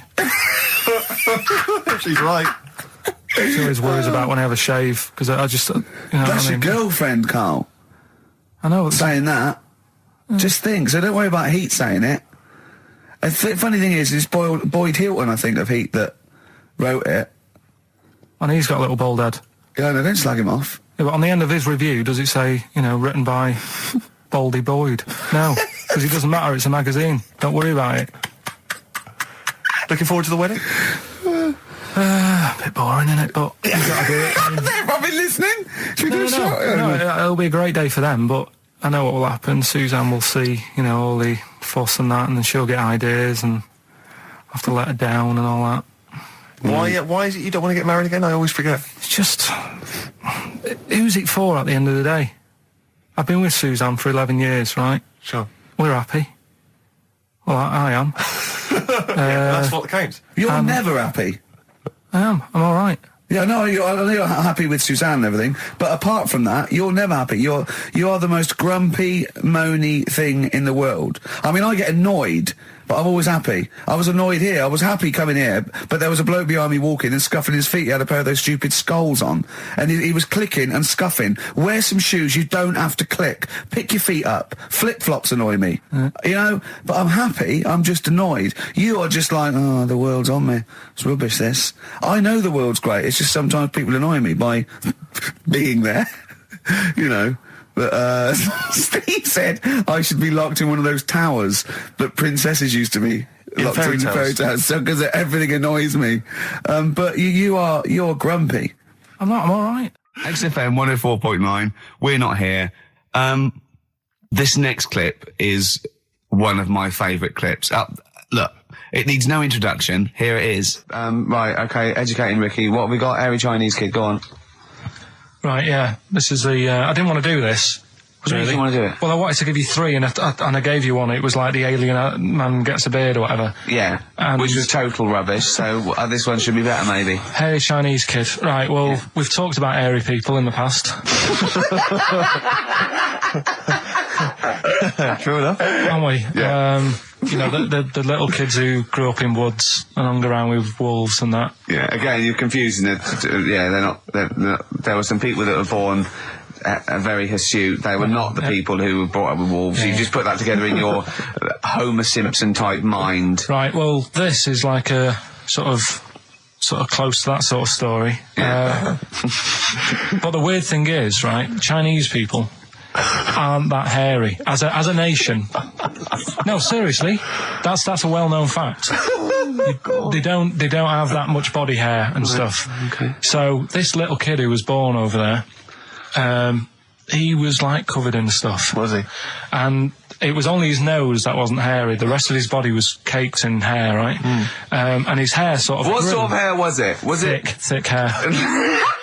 No, what I mean is, was it sort of, like a pony's mane, so he just looked like an Ewok? You know what I mean? Just like hanging down sort of straight, dark hair. In the picture, it looked like... it grows from his eyebrow. It grows from his eyebrows quite thick. And then it just goes all the way over his head. You don't think it was just really long eyebrows that he'd done a comb over? No, it was all over his body. It had a picture of, like, his back and that. Yeah. And, Had he styled it? Had he styled it at all? Did he have it a quiff or...? No, it was just all over him. Yeah. And they were like, you know, this is a bit weird, happening in China, where we're not normally that hairy. That was the scientist speaking there. Yeah. And the local press and that were getting him down, calling him Monkey Boy and all this. Oh. And thinking Chinese press. But the doctor... Yeah. Oh, they're cruel, aren't they? The doctor, like those game shows. That's Japanese, isn't it? Yeah. That's what. Yeah. And the doctor said... I was talking through all that time while we were just like talking to each other then. Because I turned round and I still saw he was talking. So anyway, the local press came in to see the hairy boy, the monkey boy. And they were like being tight, taking the mickey out of him, and the doctor said... Throwing him nuts. Said he's only hairy. Said he's a healthy young kid. The only faults he's got is he's got a little bit of eczema and a boil. And he said everybody should just treat him the same, and I think he grew up a healthy kid. Yeah, so that's the end of the story. That's not a story. Why? But I've got nothing. I don't know what to say to that. So someone in China was born slightly hairier than the rest, and he was normal apart from eczema and a boil. That to me isn't a story. But if it is, I've got a million. I mean, it's sort of like bloke from Manchester went a bit bolder than the rest, got a job on radio. He was normal. I mean, that's not a story, is it? So we'll move on to this next one, right, which is brilliant. Dead short story. So, right, old woman, about 70 years old. She's normally fit and healthy and stuff. Nothing wrong with her. She's having a good life. And one day, she goes for a check to the doctors. just to check herself out because she's getting on a bit. Yeah. He says, take your clothes off and that. So she does, and checks her out, says, yeah, you're looking good. Turn round. He said, oh, God. He said, you got a tumour on your buttock. Right? So she goes, oh, can you do anything to sort it out? So they go, yeah, we could book you in for an operation. It's best if we remove this. Books are in for an operation. Operation day comes, strip her down and that. They're all stood round, the doctors. Start to operate. It only turns out it's a pork chop that she sat on 5 years earlier, and it had stuck to her buttock. Right, Karl. I can forward you. Serious. Right, okay, Karl, I'm telling you now, I'm leaving. I'm never doing this show again. No, I'm serious. Honestly. You're talking, I've never had such... What do you mean? You couldn't believe it? No, when I read it, I said, I've got to tell Ricky that. This woman had a pork chop stuck to her arse for 5 years, you mental case. Of course she didn't. And Karl Pilkington with his brand new show, What's the Song? What song am I thinking? No, I mean... You're nervous about this, aren't you, Rick? I am. You're worried. Well, because I've heard some of these clues before. And they're ramblings... Sometimes they're close to ramblings of a fool. Right? And it really is like those, what am I thinking? Yeah. I don't know, though. I actually was genuinely impressed by Born Sleepy. I have to give him the benefit of the doubt. That's one of the better ones. Because that was short, sweet, and it worked. Some of these, you say, they're not going to be quite as pissy. Some of them are like Emily Bronte novels. Now, listen.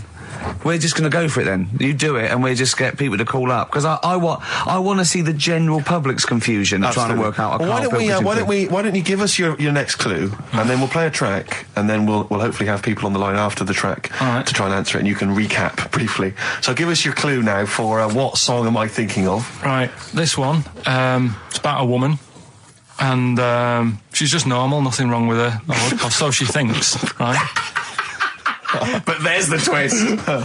Is this like the Tales of the Unexpected? And she's got she's got her mates and she's having a normal life, having a good time and that. And then this thing happens, right? And she starts to stink. And she can't have a bath, right? And she really wants to have a bath. She's dead sweaty and stuff. She's going about her daily stuff. She can do everything else normal. She can eat, she can talk, everything. But for some reason... she can't have a bath. Is there a coal mining husband in the bath? Yeah. Is this Born Stinky? She can't have a bath. So a woman can't have a bath? Yeah. Or a shower. She can't. Okay, leave it there, Rick. Don't try and guess. It's not for us to guess. The general public can phone up and ask questions, so I just I'm go not for sure it. They can they? I think so. Otherwise, we don't want just people just phoning up and I'll tell you what, why about this? Why don't they can ask one question? Yeah. They can ask one question of Karl, then they have to make a guess. Okay. 08700 800 1234. Have we got someone on the line now? We'll just go. Let's do it. Let's go for one. Let's go for one. This is edgy radio. This is letting Karl stuff. live. Go on. Hello, XFM. Hello, I'm ringing about what's the song? Absolutely. What do you think? Well, I'm going for Dirty Diana. Dirty Diana. See, that works. That's a great guess. It does. Yeah, but it doesn't work because why can't she have a bath? Okay, so the answer is in there. I was going to ask you. Well, that's your one question. That'd be the answer. That would be the answer, I'm afraid. What was your name? Shelley. Shelley, thanks very much. Shelley, I should tell you that, that you should never take this personally because no one can really get into the mind of Karl. So don't beat yourself up about this. I don't expect anyone to get these clues. No. So well done. That is a fine guess. Thank you. Thank you. Okay. Anyone else there? Let's hello, XFM. Who's that on the line? It's Chris. Hello, Chris. A question for Karl? Before you give us your guess? I haven't thought of a really good question or anything yet. You just want to go for the guess? No, what I thought was, I'm sure Simon Mayo used to do this when he did the breakfast show on Radio 1 years ago. No, he didn't. So you've just pinched this idea, Karl? If you're going to rip someone off, Karl, do not rip off Simon Mayo. I haven't ripped this off. I thought this was a new idea. I was going to do it with sound effects instead, but that's... he used to do that, and he used to get his team to play other characters. You idiot. Well, no, hang on. Not you, Chris. I'm saying you idiot to Karl. Yeah, but nothing's new anyway, is it? So I'm not getting annoyed about it. True. What do you think the answer is? Is it Cornflake Girl by Tony Amos? Good answer. She couldn't have a bath because she'd go all floppy and then go down the plug hole. Good answer. She'd go all soggy. Yeah. So is it Cornflake Girl? No, it's not, but that's a great answer. It could have been. All right. Okay. You're already seeing the error of this, aren't you? I think this is great radio. I'm know. really hooked on this. I'm But genuinely excited This now. is really like that, those so-called lateral thinkers. A man got into a field and dies. Why? Yeah. He ran out of air. No, Yeah. not the one I'm thinking He was of. shot. No. Yeah, That was a good answer, Well, but couldn't, like, Simon Mayo, like, sue you or something for doing it? Will you stop? Don't mention that. yeah. Listen, I think if you're going to steal ideas from someone, it should be a brain box like Mayo. I mean, he's the man who's The only from. example of one I can ever remember hearing in his show, because I was quite young then, was some people were pretending to, like, tap someone's phone or something, and then they got caught, and the answer was just bugging by whistle, because they were... Genius. That was absolute genius. That's Yeah. absolute genius. See, Chris, we're I don't Carl, know if that's the Carl's sort of ever standard done you've got to that. come up against. Yeah. Thanks very much, Chris. the phone lines are hot. hello, XFM. Hi, is it Candy Perfume Girl? Is it what? Candy Perfume Girl. Candy Perfume Girl? Yeah, Candy Perfume Girl. Is it? Well, who's that by? Madonna. No, it's That sounds like an obscure album track. No, Wow. it's one of her songs. just That think is it. about it. She stinks and everything. She's a normal life. I didn't say she was a sweet or anything. But for some reason she can't have a bath or Is a this shower. a big song? Just to give him a clue. It's a bigger song than Candy Sweet Girl. Thank you very much indeed for your guess. It clearly is Thank right. you. Cheers, sorry. We Okay, played one more, then we go to a record. Come on. Okay. Go on, hello XFM. Carl, Yeah. is it High and Dry by Radiohead? High and dry. High and dry. Now that's great. She smells, which is another word for high. She's dry because she doesn't have a shower. Carl, if it isn't that, yours will never be as good as that. He's the winner. Whatever you're thinking of, that clue is brilliant. What's your name, mate? It's Richie. Richard, I mean, you can't beat that. That's a bit too lateral.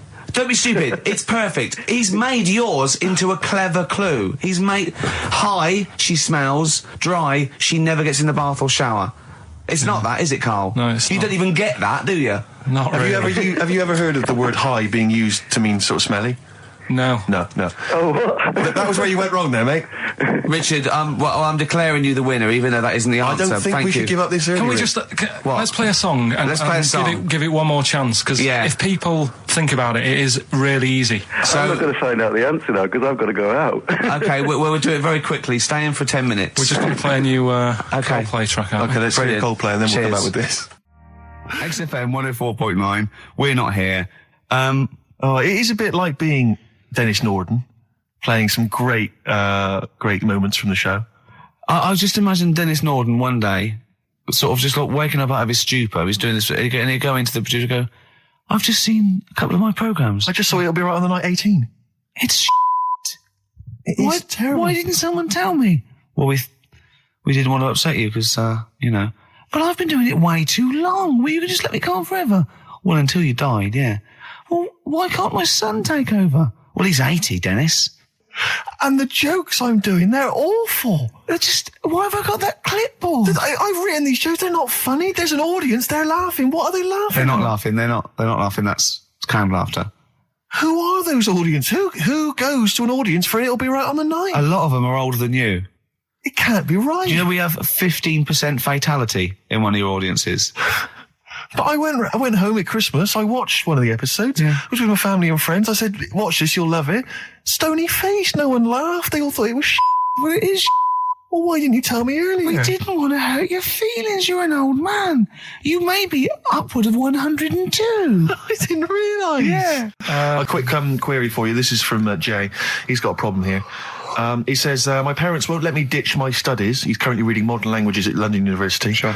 He wants to follow his dream, but his parents won't let him, of being a dancer. Carl. Worse than that, he says that they're trying to arrange a marriage to a bunch of minging daughters of people they know from good families. He doesn't know what to do, so he's got the arranged marriage coming along, and he's also got, he basically wants to be a dancer. His parents are forcing him into something more practical. Well, the first thing, right, I don't think Live your dreams? the arranged marriage thing is such a bad idea. Okay. Because I think too many people go on looks. Right. And then you soon get bored of that. Mm-hmm. And you find out the person who you're knocking about with is actually not your type. Right. Why don't you arrange marriages for people? Well, I'm just saying, right, so I'd say, Jay, go along with that. I wouldn't worry about it. Okay. I mean, if they're really ugly, then, don't go along with it. But if they're half bad, Yeah. put up with it. That's Sure. all right. The dancing, Brilliant. right? That's that solved. Brilliant. I wanted to be a dancer. After I did the boxing, right, I joined a dancing thing just near Man United's ground, right, called Twiggy's. Went along, I wanted to learn some moves. How old were you? Well, it was when Michael Jackson was like pretty big, so about 83, 84, 85, something like that, around there. Wanted to do it. When I went, it was shut and it had become like a warehouse for toilet rolls. So in a way, I wonder what would have happened. Sorry. How is that an anecdote about you going through dancing? You've told me before you did boxing for a while, you did dancing for a while. You had a true fight in the boxing. You didn't even get in the. That's not an. Imagine if that was a film. This is a boy's dreams of becoming a dancer. Oh, it's shut. Next on. I mean, how is that a story? Yeah, that was Billy Elliot. Do you think it would have won quite as many awards? Yeah, brilliant. Footloose. All right, I'm fed up. They banned it. Let's go. Oh, it's shut. Flash dance. First, there was. It's a warehouse. Never mind. I'm just saying, you'll find something else. I think I got a go-kart after that. I bought a motorised go-kart and kept myself busy with that. So. There's always other things. Just think, Alan Bennett has to sit down and really sweat over his stories. Yeah. He just opens his mouth. You are a living Alan Bennett character. So that's solved. Well, Jay, don't worry about that. There's no emotional problems I can foresee if you follow that advice. So the advice there is do an arranged marriage. If she's not ugly. minging, she's not completely minging. Yeah. And don't worry about dancing. Get a go-kart. Cheers. Great. Well, I didn't really want to make it a Christmassy type show because I don't really like it. Oh, he's done it again. Well, he did Christmas once, didn't like it. No, my dad always said... Oh, right, steady on. Dad said Christmas morning was for for me. So he used to stay in bed. So he never... That's brilliant. That's a great thing to say, isn't it? Yeah. Christmas morning's for you. Run wild. Do what you want. Just don't bother me. I'm going to Honolulu for 2 weeks. That's great. Dad, it's Christmas. Do I have to do anything? No. So my mum used to get up because she used to like to see my face light up, when I opened my presents. And then to give fireworks. And then I'd have to go to my bedroom from about 6 o'clock onwards because my mum and dad were into having big Christmas parties and I wasn't old enough to go. Right. So they'd say, right, you've had your fun there, you go up to your bedroom, stay in there. Really? Yeah, I remember one year, right, I got a train set, that's what I wanted. Yeah. Right? It's brilliant. Playing with it all day. I thought, I don't mind about the party, I'm happy staying up here playing with this. Brother comes in. He's had a few, right? He's going, give us a go on your train. How old is he? He's a bit older than me, so he might have been let's see. Well, let him be 18. Probably about 18, 19, how old something were like you? that.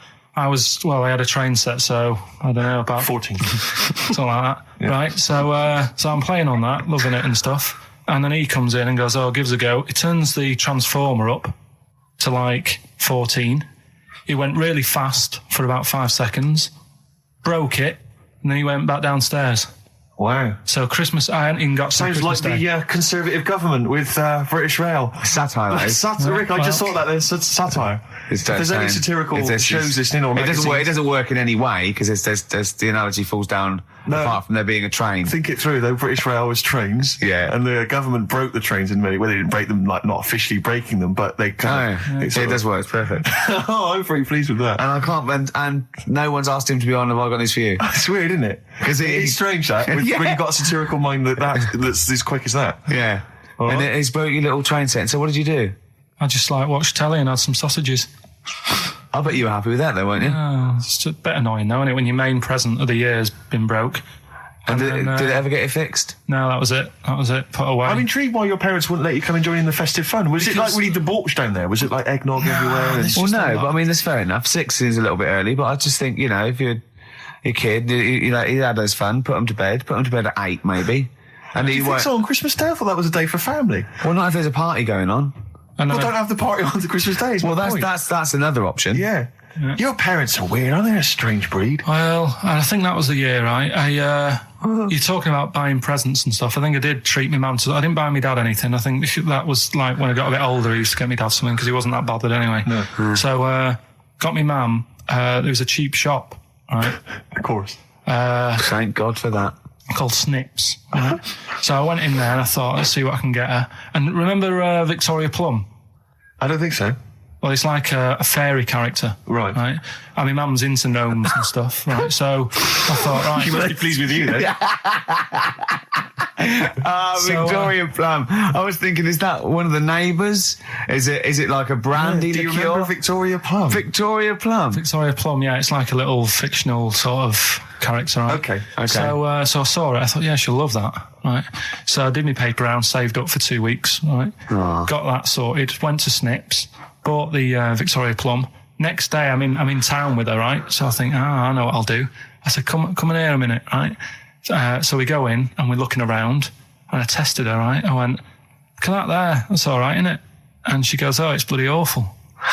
Oh, Carl. Oh, Carl.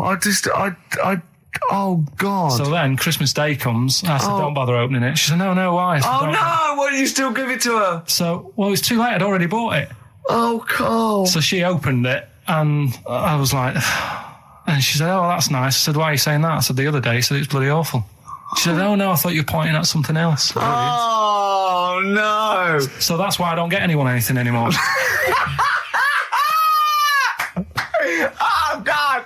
Play record. Oh, God. Oh. So we get onto conversations. Talking about, he's asking me stuff about evolution. Tell me that. Why did the giraffe? What's that rubbish about the giraffe getting a long neck? I said, well, it didn't try and get a long neck. It was selected because, Anyway, I went into evolution for him, and he said, but why would evolution do that? I went, well, you think that evolution didn't do anything? There's not this consciousness, there's not this will that a giraffe has to stretch its neck to reach the leaves. One had a long enough neck to survive and pass it. He was going, yeah, but why did evolution? This isn't. But by the way, this isn't the most stupid thing. This is warming up. This is about 8:45. Sure. Right? He said, why didn't evolution make a giraffe good at carpentry so it could build a ladder?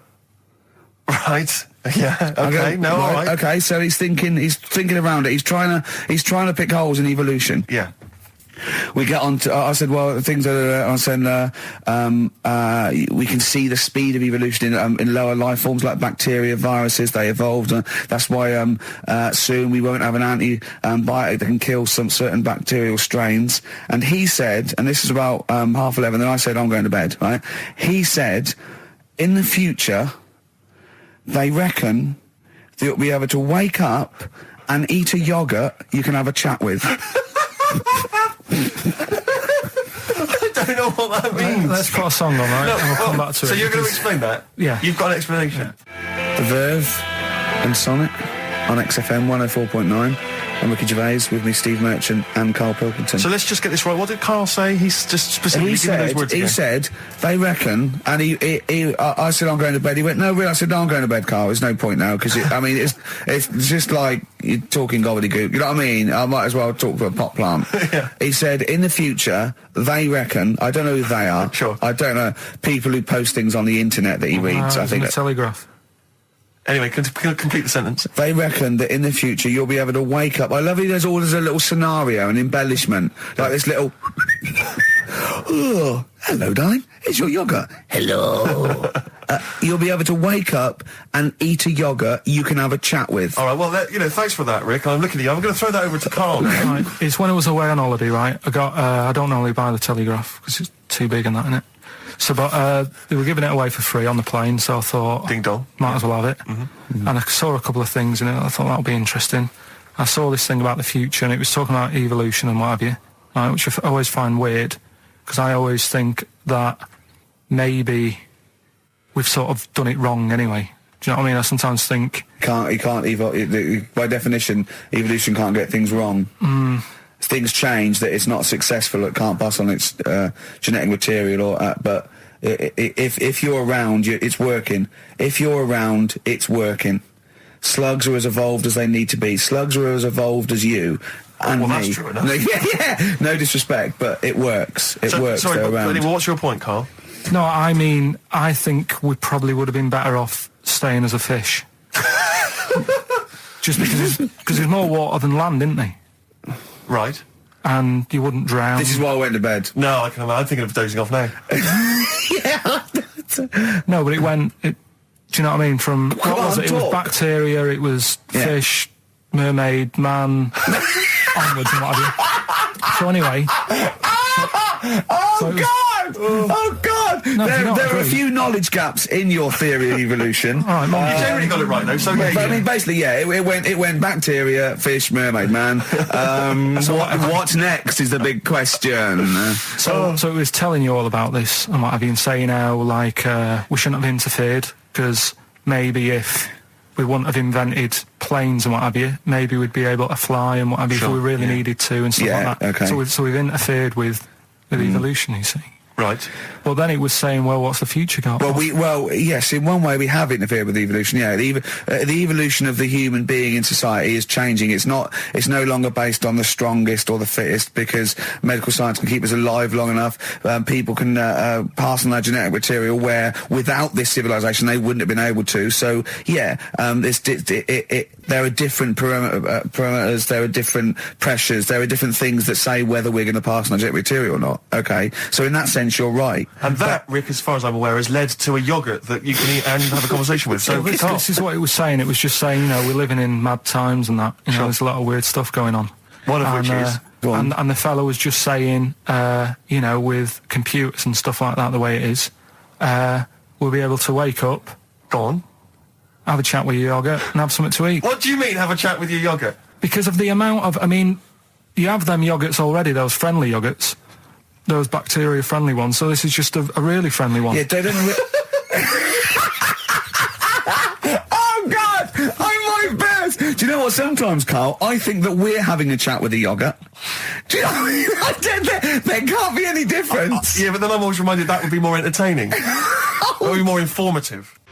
That was Jane's Addiction. This is the Best Of Show on XFM 104.9. I'm Ricky Gervais, with me, Stephen Merchant. Yes. This was a clip show. We recorded this a couple of weeks ago. I hope you had a Merry Christmas. It's not over yet, because tonight at 9:50 is the second part of The Office Christmas specials. It's brilliant. Watch it, and we'll be back next week live. I'm Ricky Gervais, with me, Stephen Merchant. Bye. Have a great new year. Class. Rock the Casbah. I love the fact you had at least 3 minutes to get that right. I know. Prepare and get that right. I know, but my mouth was full of Maryland cookies. Yeah. You know, last week, this would blow your mind. He came in, do you know what he'd bought? For himself, about 10 penguins. Who buys penguins still? I know. Or wagon wheels. Oh, I've never liked wagon wheels. Have you not been a fan? No, but I was sorry about that. It's The Clash and Rock the Casbah. Talking about records, have I told you that time my brother-in-law, he was moving out of his place, and I think moving in with my sister, and I was about, like, I don't know, 13, and so he was about, 30, and I moved in, and he brought round all his records when he was storage to leave them at our house, right? And he had all these old sort of records, 50s and 60s records, no harvest, right? And they put them upstairs, and I was looking through them, and it's just all like Elvis stuff and Beatles stuff. And there was a mate of mine who loved Elvis, okay? And he had loads of chemicals. Yeah, he had loads of chemicals, and I was into chemistry, and he said, "Let's swap me some chemicals for them." So I sort of nicked about 5 Elvis singles, and I got all these chemicals, and then the guilt just hit me. I just thought, well, he's going to notice that. And one night, I just came downstairs and I confessed to my mum. And she went, all right, well, I won't tell him, but you've got to be good. And it's sort of like I was just really, really good for a year. And then I remember when I was about 18, my brother was talking about it. And he said, did you ever play those records I left for you? Brilliant. He told my mum, he said, these are for Ricky. She just didn't tell me. She was sharp, wasn't she? She used opportunism there. Oh, that's genius. And that was it. That's why I was good. But you've never stolen anything since, have you? No, I don't. Except that spate of shoplifting after that to teach your mum a lesson. yeah. Well, I went round and arson. No, I did. I just couldn't believe it. It was terrible. Like when you're born, you're a little baby, wrinkly and stuff. When you get older, you sort of morph into a baby again. And you go through the same phases. So when you're young, you buy singles. You get old, you got nothing to do all day. You got all your pension money. What will I buy? Cliff Richard's on the telly. Here's my video, buy me song. You see, that started off as quite a sensible point, because I actually think they do it. But what was all that alien stuff about when you're born, you go wrinkly and you go wrinkly again? Sometimes you mix like normal things that human beings say with I don't know what. Well, look, when you're a baby, you've got a little bald head, no teeth. You get old. What happens? Are you a philosopher? Are you an official philosopher? Because, I mean, it sounds like it. Oh, Carl, play a record. You're a gem. You're a diamond. But we're talking about MTV, right? And I was feeling a bit nervous, wasn't I? About like, you know, the way I look. Right. And what have you. And then I watched a bit of Celebrity Big Brother and all the fuss that Mark Owen's getting. And he's not that good looking, is he? He's a very. I want to be Mark Owen's mate. If anyone who knows Mark Owen or Mark Owen's listening, I want to be his mate. I think he's brilliant. I think he's a nice lad. But what I'm saying is, right, all the girls go mad over him. Yeah. And he's not that good looking, is he? Well, no, he's got to. He is in a certain way, isn't he? That sort of non-threatening. Yeah, but he's not stunning, is he? Do you know what I mean? No, but no. Well, what's your definition of a stunning? Yeah.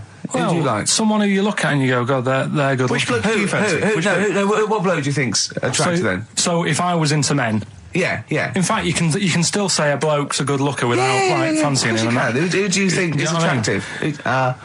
Probably. I mean, it depends what you're looking for. No, just look. Just look. You think it's different looks as well. Of course, yeah. Who did you say was attractive? Who did you say was like stunning in your definition? A good-looking lad. Yeah. Good-looking lad. Oh, look at him over there. He's.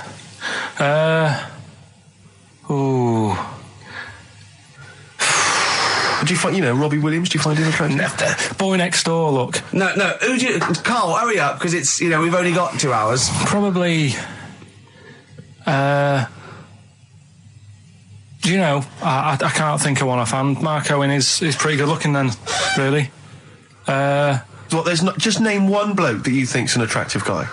There must be one bloke that you've either met or that you've seen in a pub Who do you or think on a is poster. attractive? Tell you what. Go on. Tell you what. Works here.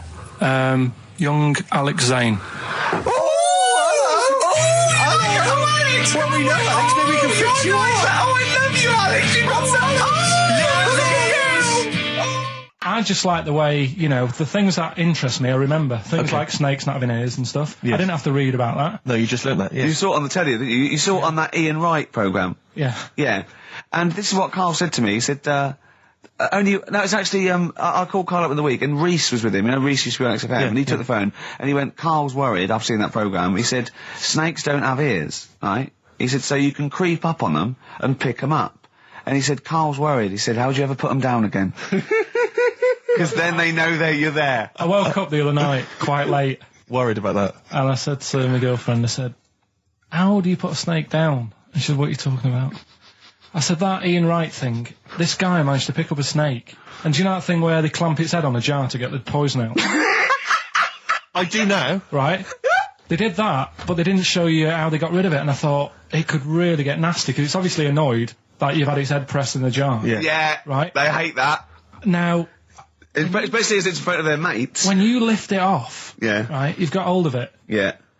If you go to chuck it down, it's going to turn on you. It's going to go wild, isn't it? So, I just wondered. Well, what you do is you never put it down, Carl. Yeah, that's why that bloke has got about 11 or 12 just carrying him. Exactly. Yeah, you never put it down. You sling it. Who cares? You just throw it, don't you, really far? That's not that. I don't think you should throw. But Carl, listen, don't worry. We're not asking you to get involved with snakes. Rick, I sometimes get off at the tube at Tottenham Court Road if I want to look at the record shops before I come into XFM, and I always cut through Chinatown. Oh yeah. And every time I come through Chinatown, the same thought always strikes me. I always feel like I want to just gather all the little locals, all the little Chinese fellas, just gather them round and just go, guys, in what way is this a town?